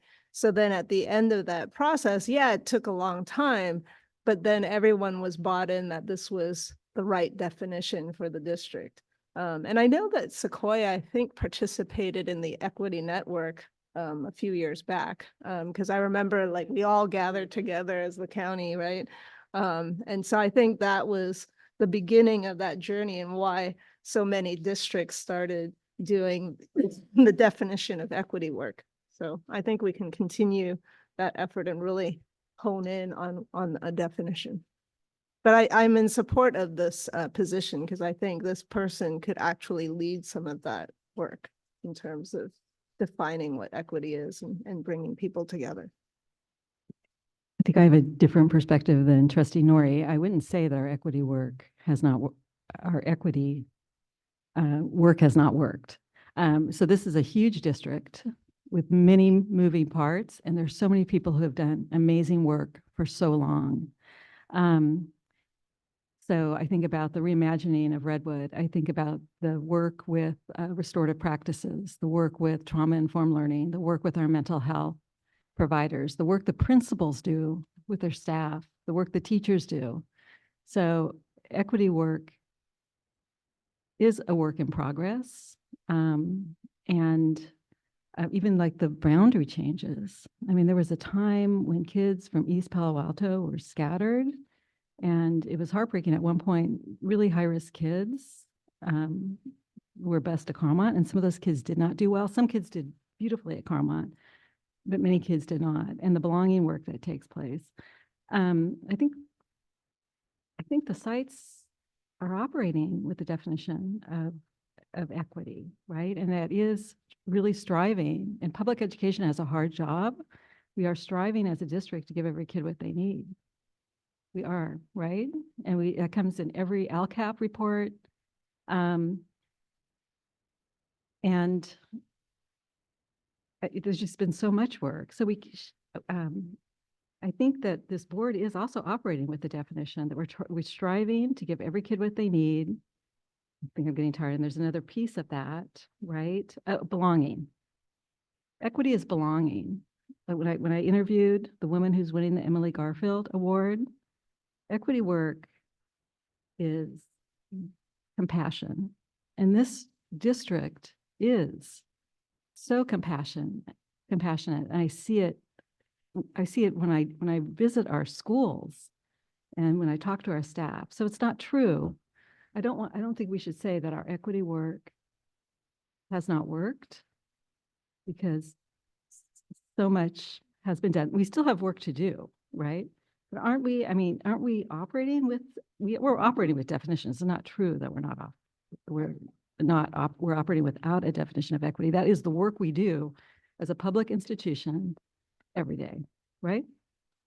Yes, absent of a defined, as I stated in the background, absent of a defined goal and defined definition, this work is being done throughout the district, right? I mean, and we do, as Carrie, you notably said, it's very much a collective with how the sites are doing it, to the lens that we use and through all of our departments, up to cabinet. You see it in the LCAP, and you see it through that. We still have a lot of work to do. This is something that is always ongoing, and as we continue to build the relationships with our partner districts, and just where we are, also just in the state of the world today, in education, and creating a safe and welcoming environment for all students. I think we can do that. I have a comment, maybe a little different than how you guys have been going. I want to start by saying I do not want any employee of this district to feel that they do not fit here because of any aspect of their identity, by which I mean race, gender, religion, or any other aspect. And I want every student in our district, regardless of any aspect of their identity, to have their education needs met. I've received pushback from constituents about this role. We, this board, have heard from various groups about issues that a person in this role that this job description is intended to define, that they would work on to help address. I know I'm not aware of every issue and concern in the district, but to name some that have been raised in this room are concerns that Black educators are being pushed away, concerns that Black students do not feel safe, and concerns that Jewish students do not feel safe. Our district has tried using consultants to help with these issues, and in my opinion, the efforts haven't worked. Crystal recommends this job description to try a new approach, and I'd like to support her in her efforts to try that new approach. That said, I don't support the job description as written. If the job description is rewritten to exclude the words diversity, equity, and social justice, along with any references to DEI, while keeping the words that I understand to be what's actually intended in the role: people, culture, collaboration, inclusion, access, leadership accountability, welcoming, and belonging, then I'd be comfortable and I'd vote yes. Diversity. While celebrations such as strength and diversity are great, The organizational efforts that I have seen in this district in the name of diversity have appeared to me to attempt to provide opportunities to some people and not others based on their identity. I understand this practice to be illegal. Equity. This word can mean equal opportunity, which I support, and I believe our whole community widely supports. But it can also mean equal outcomes, which I do not support, and which I believe many of our community members do not support. Given the ambiguity in the term, I think we should not use it at all, and especially not in a job description. Social justice has the same potential interpretations as equity. That is, I support and believe that the community supports and believes equal economic, political, and social rights and opportunities for everyone. But it can also be interpreted as an intent to take away from some to give to others, which I think is for partisan politicians and not anything that our school board should do to either students or staff. There have been recent articles in the New York Times as well as other news outlets about other organizations moving away from certain terms, and I think we'd be well served by making a similar shift.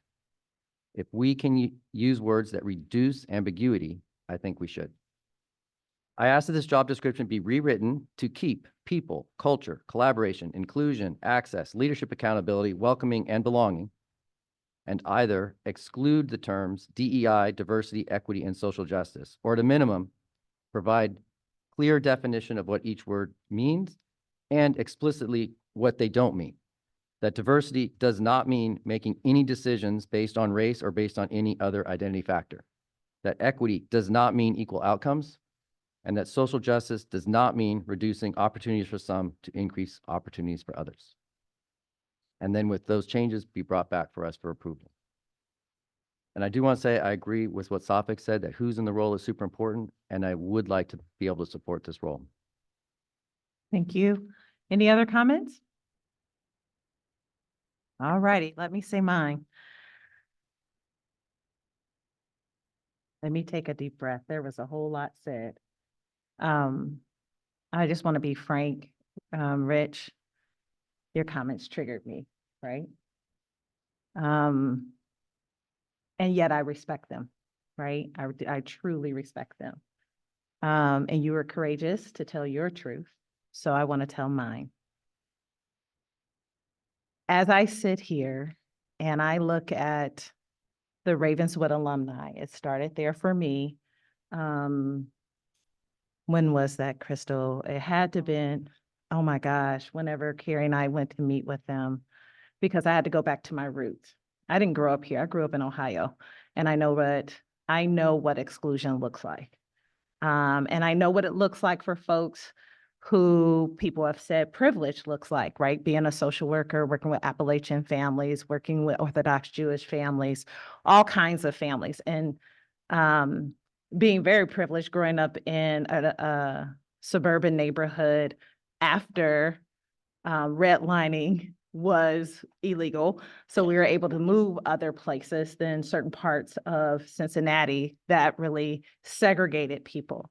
And so I sit on that history coming from Ohio to California and having the privilege of living in East Palo Alto and having my neighbors deal with astronomical barriers related to education.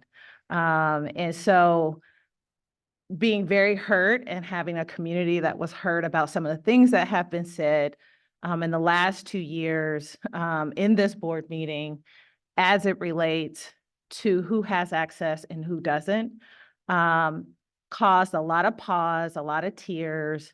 And I went back to my roots of who I am as a person and went and talked to my elders. And brought Carrie with me. I said, Carrie, we need to go talk to the elders because something doesn't feel, it feels like history again.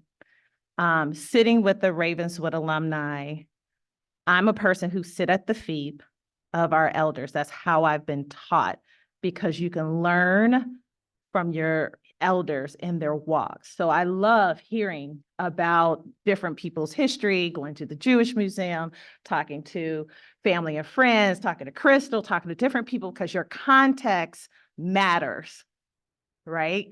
And so even when I hear the parents saying that I may or not disagree, who talks about this is hurting me, I actually feel you, right?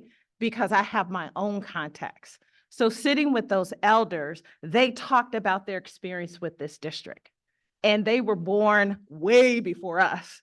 And what they have talked about in the tears that they had, the adversities that they had in Sequoia Union High School District is documented. They didn't grow up saying, woo, woo, Sequoia is great. That what they did was they said we had to bound together to have success because the barriers in the district were so steeped that they said they couldn't rely on just the system. They had to rely on themselves. And so, yes, things were blocked for them. So when I hear you, I honor you, and I know how people feel because I've had it done to myself and my children, as well as the elders from our community. Because of the work that Crystal and Carrie and I have done, those elders are now texting us saying, thank you for listening to us. Thank you for telling us their story. We're trying to figure out respectfully, following their lead about and working with the EPA archives, trying to figure out what that means. And so I sit here and think about the word diversity, equity, and inclusion. It is not a weapon unless you want to use it as a weapon. It's just as simple as that, because it's broader than race. It is children with disabilities. It is people, when I call, I'm just going to tell a little bit of my story, call and say, can I get a meeting? And people don't pick up the line, or they have meetings because I'm 94303 because they assume I'm not coming to the meeting. I have problems with that.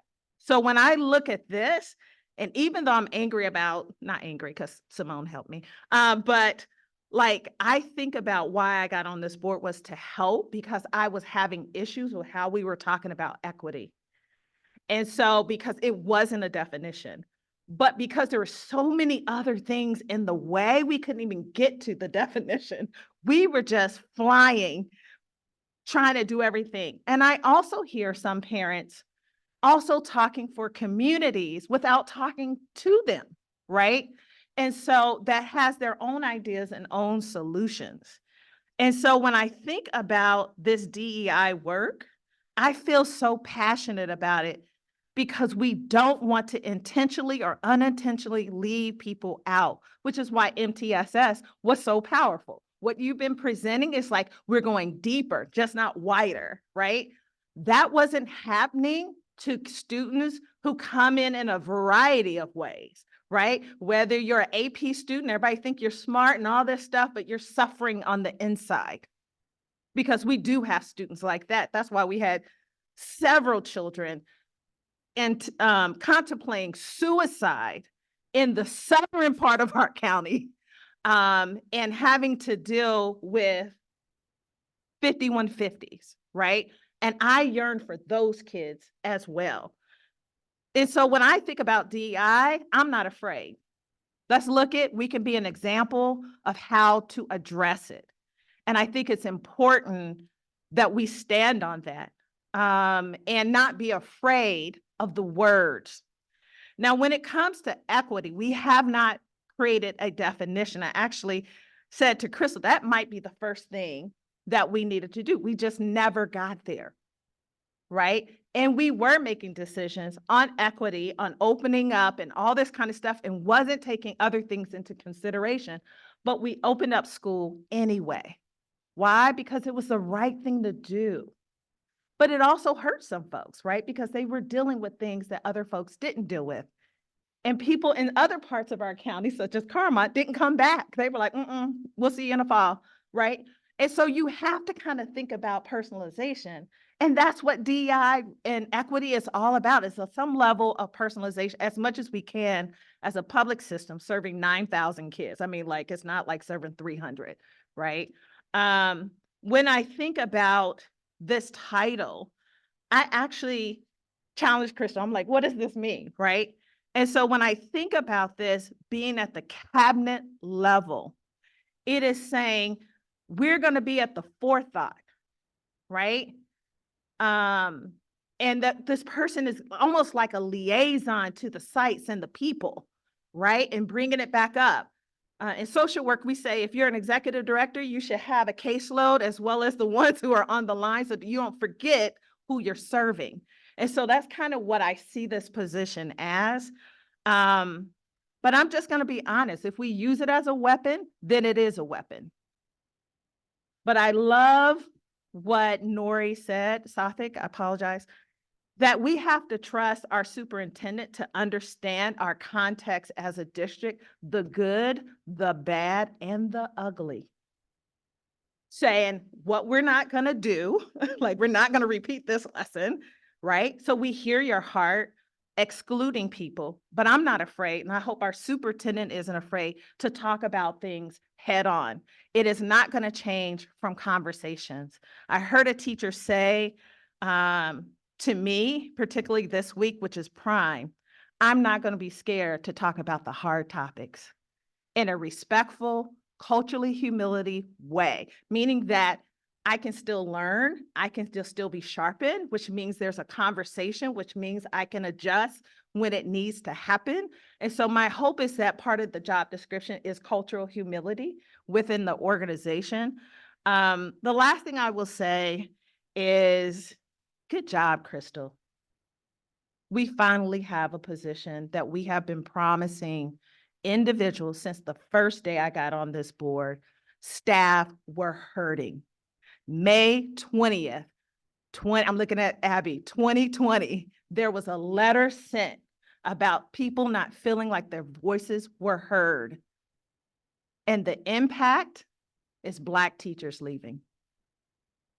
That might not be all of it. It might not be all the compasses, but to me, there's something wrong. There's something wrong with parents crying on our microphone saying, you don't see me. You don't hear me. You didn't have a meeting. You didn't understand me. Or the kids you have to bring back from the brinks justify why we have community liaison positions. That is what equity is about. And I would say to you, you told me, what does it take to be a board of trustee? Pay attention. Be intentional. And so I'm going to challenge you to partner with me because we don't want your constituents to be left out just as much as mine or Amy's or Sathik or Carrie. The last thing I will say, the good work still happens. Thank you, EDC. Thank you to those who weren't part of the EDC. Thank you for those who are sitting in a room that thinking about equity and making sure we're thinking about intentionally about all of our kids. I want to say thank you. Not everybody's on the list, but this is a statement saying no longer will attitudes, intentional or unintentional, keep any kid from access. And matter of fact, because we believe in you so much, we're going to believe in you before you believe in yourself. And we're going to make opportunities for you. And we're going to think about each other. My hope as a good governance board, which is what I saw a few years back, is that at some point, our board can work together to understand each other. So then when it sways to the right or left, we're challenging each other saying, where's the negotiation here so that we can impact those not only on the bell curve, but those in the middle as well.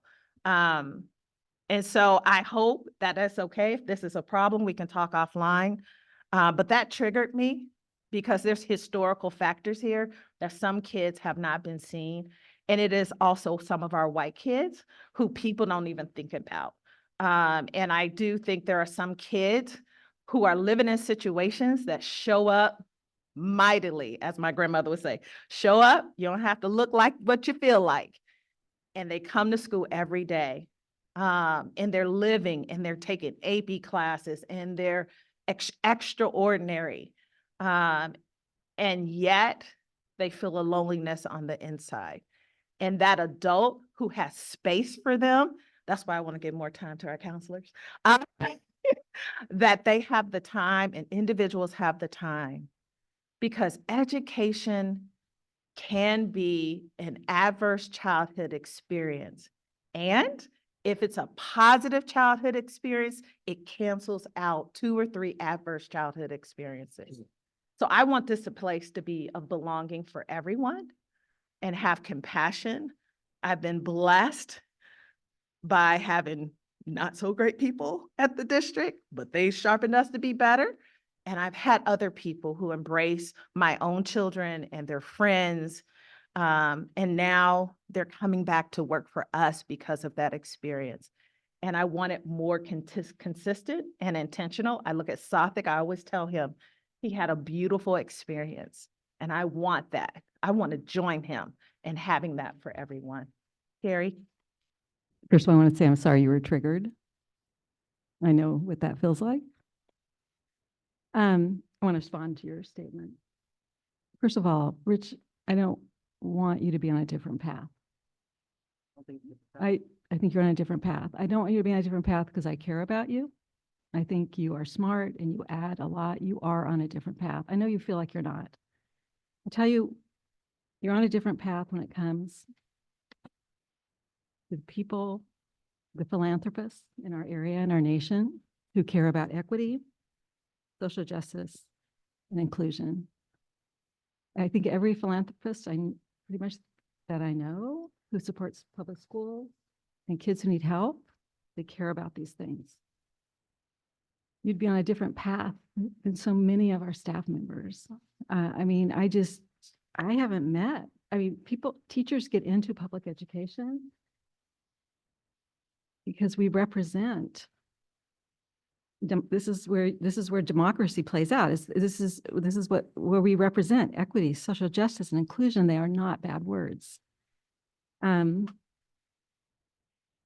Our staff members, I just don't know very many that would say, I'm not for this work. I'm not for these words. I don't want you to be on a different path.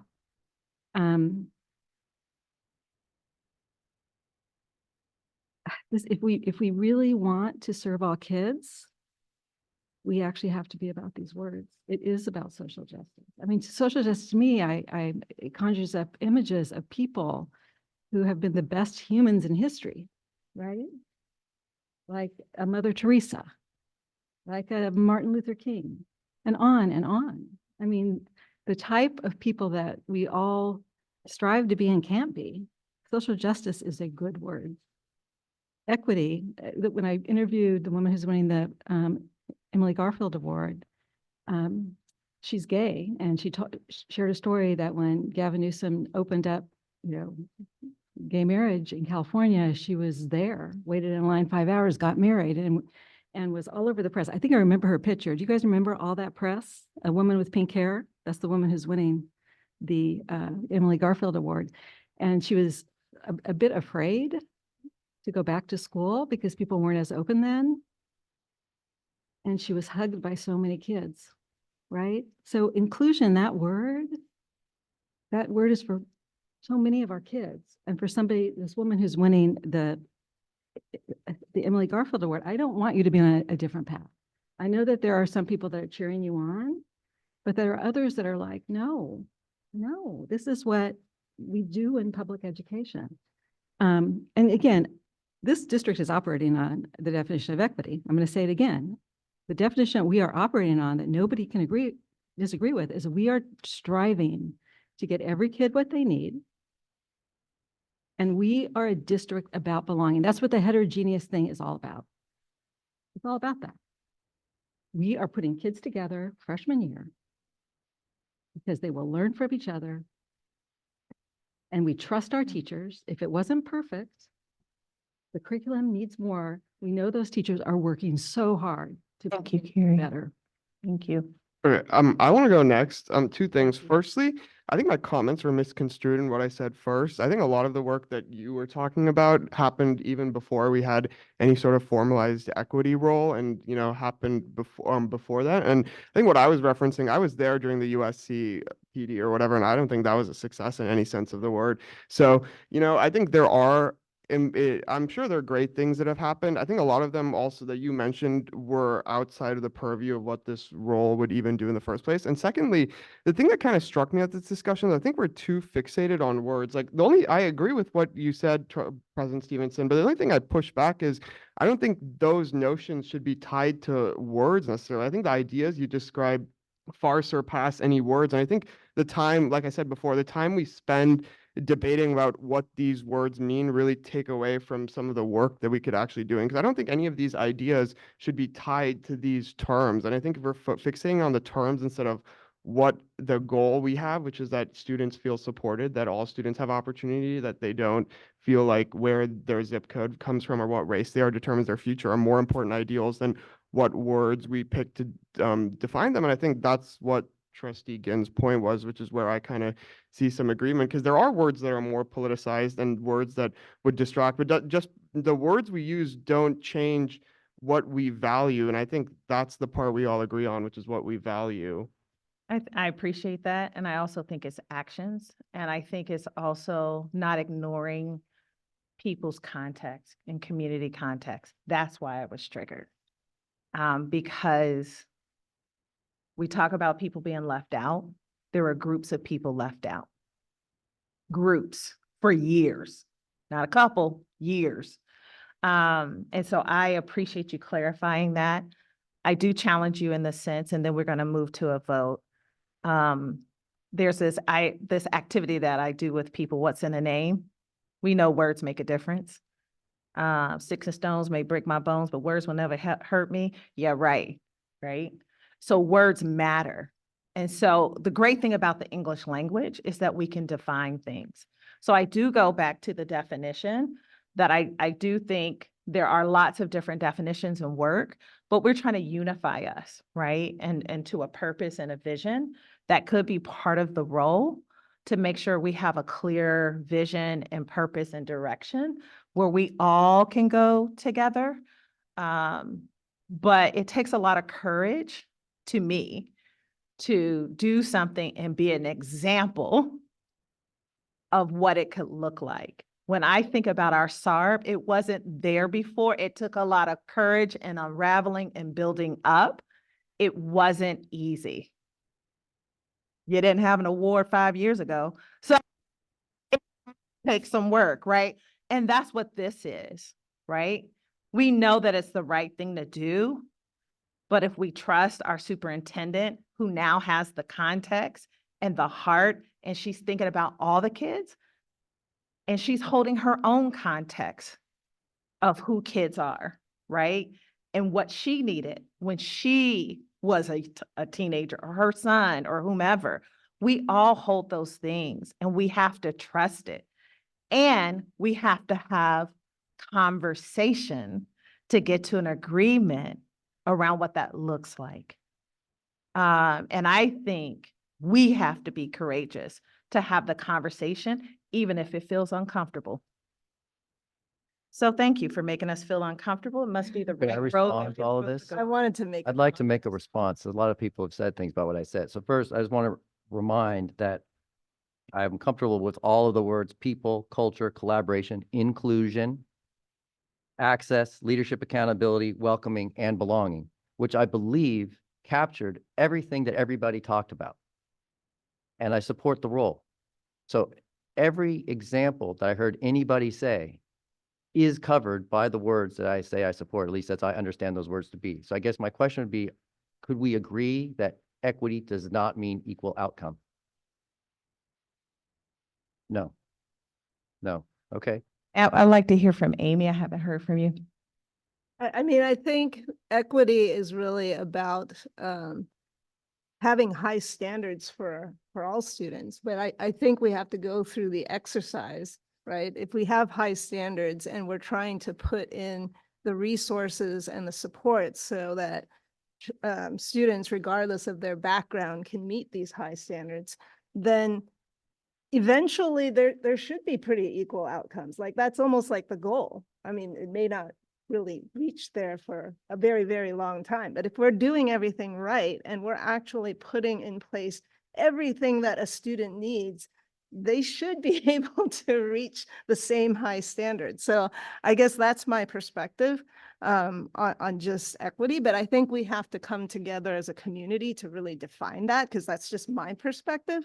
But I think the other thing that you brought up, social justice, actually, when I saw that word, it is kind of a triggering word out in the community, and my eyebrows kind of went up a little bit, but then I took a step back and I said, well, there is a more formal definition of what social justice means in the education space. And there's actually a social justice standards for K to 12 that can be applied. And it's really focused on anti-bias, right? And making sure that like there's 4 domains. And I actually went to some of this training with my previous district after they came together with an equity definition. Then the next step, we went to the Museum of Tolerance, and then we were going through this whole social justice standards, and the entire district had representatives from all different stakeholders going through this. But it's really centered around helping students with identity, diversity, justice, and then action. And so being not a bystander, but like an ally, and kind of moving from first identifying and figuring out who you are as a person, all the way to valuing diversity. And then when you see something happening that is not right, that's the justice part. And then taking action on what you see that's not right. I mean, that's really the focus around social justice. And that's not what the definition is out in the news media and all these people being upset. But I think that all takes time as part of this journey so that people understand what social justice is supposed to mean. But I agree that there's some triggering because people are not on board with all of this, right? My general suggestion is to take out the words that are causing the triggering and still keep the words that have all the meaning. So I'm not trying to take away from the position. I'm trying to say these words, like you just acknowledged, this word is triggering. Like, so why use ambiguous triggering words when we don't have to? Thank you all so much for your comments. I'm going to take a pause right now. Right, take a deep breath. We've had our tough conversation, and I respect it and appreciate it. Is there a motion on the floor? I propose that we ask the superintendent to clarify the ambiguous terms and bring it back for approval next meeting.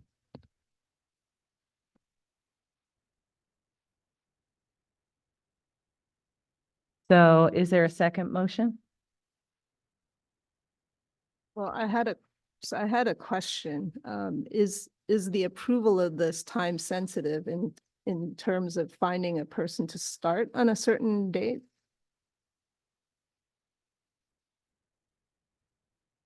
I mean, everything we do is time sensitive. I mean, I would like to open this up for recruitment and hire. But you know, we want to do it correctly. I also know that one TOSA, we have one TOSA that's going to be here in the fall, and they're out on leave for a while. So we do need sounds like we need a position as well. Again, is there a motion? Can you use your microphone? I believe there's a motion, but there's not a second. Okay, so it sounds like the I'll vote do another has- motion. I'll do another motion. I accept. Hold on. Okay. So it sounds like the first motion has died. There was not a second. Okay, next motion. I accept the superintendent's recommendation. That'd be a move? or Yes, a that's motion? been a motion. Is there a second? I second. All in favor? Aye. Aye. All in not favor? Thank you. I think I said that right. So, thank you. 4 to 1? To the chair. It was, okay. So 4 to 1? So approval of the job description. Right. Okay. Thank you all for the conversation. Rich, I hope that we can continue to have the conversation and that we continue to engage in this process. as we hire a person for this position. Thank you. All right. We are at 16.2, adoption of resolution 2016. Is that right? Yeah, nope, not 2016, y'all. 16. Let me see. Let's see if there's any public comment. I have no public comments in person. I see no hands in Zoom. All right, so this one belongs to Christine. Thank you. So on February 14th, the board approved a resolution authorizing SCNI Consulting to prepare the 24-25 engineers report as a maintenance assessment district. Included in the board packet is the preliminary report, which includes the estimate of the assessment. The final report will be brought forth to the board for approval at the June 12th board meeting. I ask that the board approve resolution number 16 to approve the preliminary engineers report. Thank you. Does anyone have any questions or comments? No, okay. Can we have a motion, please? I move approval of this item. A second? All in favor? Aye. Madam Chair, this is roll call. Oh, sorry. Okay. Roll call. Do Student we have to trustee- do roll call for the other one? Okay, roll call. Student trustee Yuria, Yes. trustee Ginn, Yes. trustee Dubois, Yes. trustee Ku, Yes. Vice President Nori, Yeah, yes. President Stevenson. Yes. Motion adopted.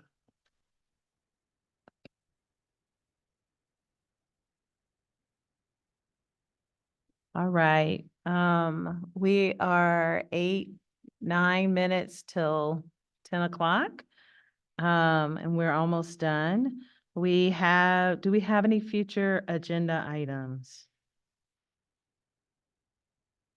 I think we're done.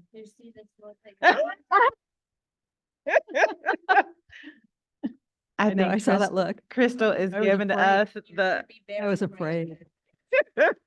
We do not have any future items. Adjournment, y'all. Does Motion. anybody want to adjourn? Motion?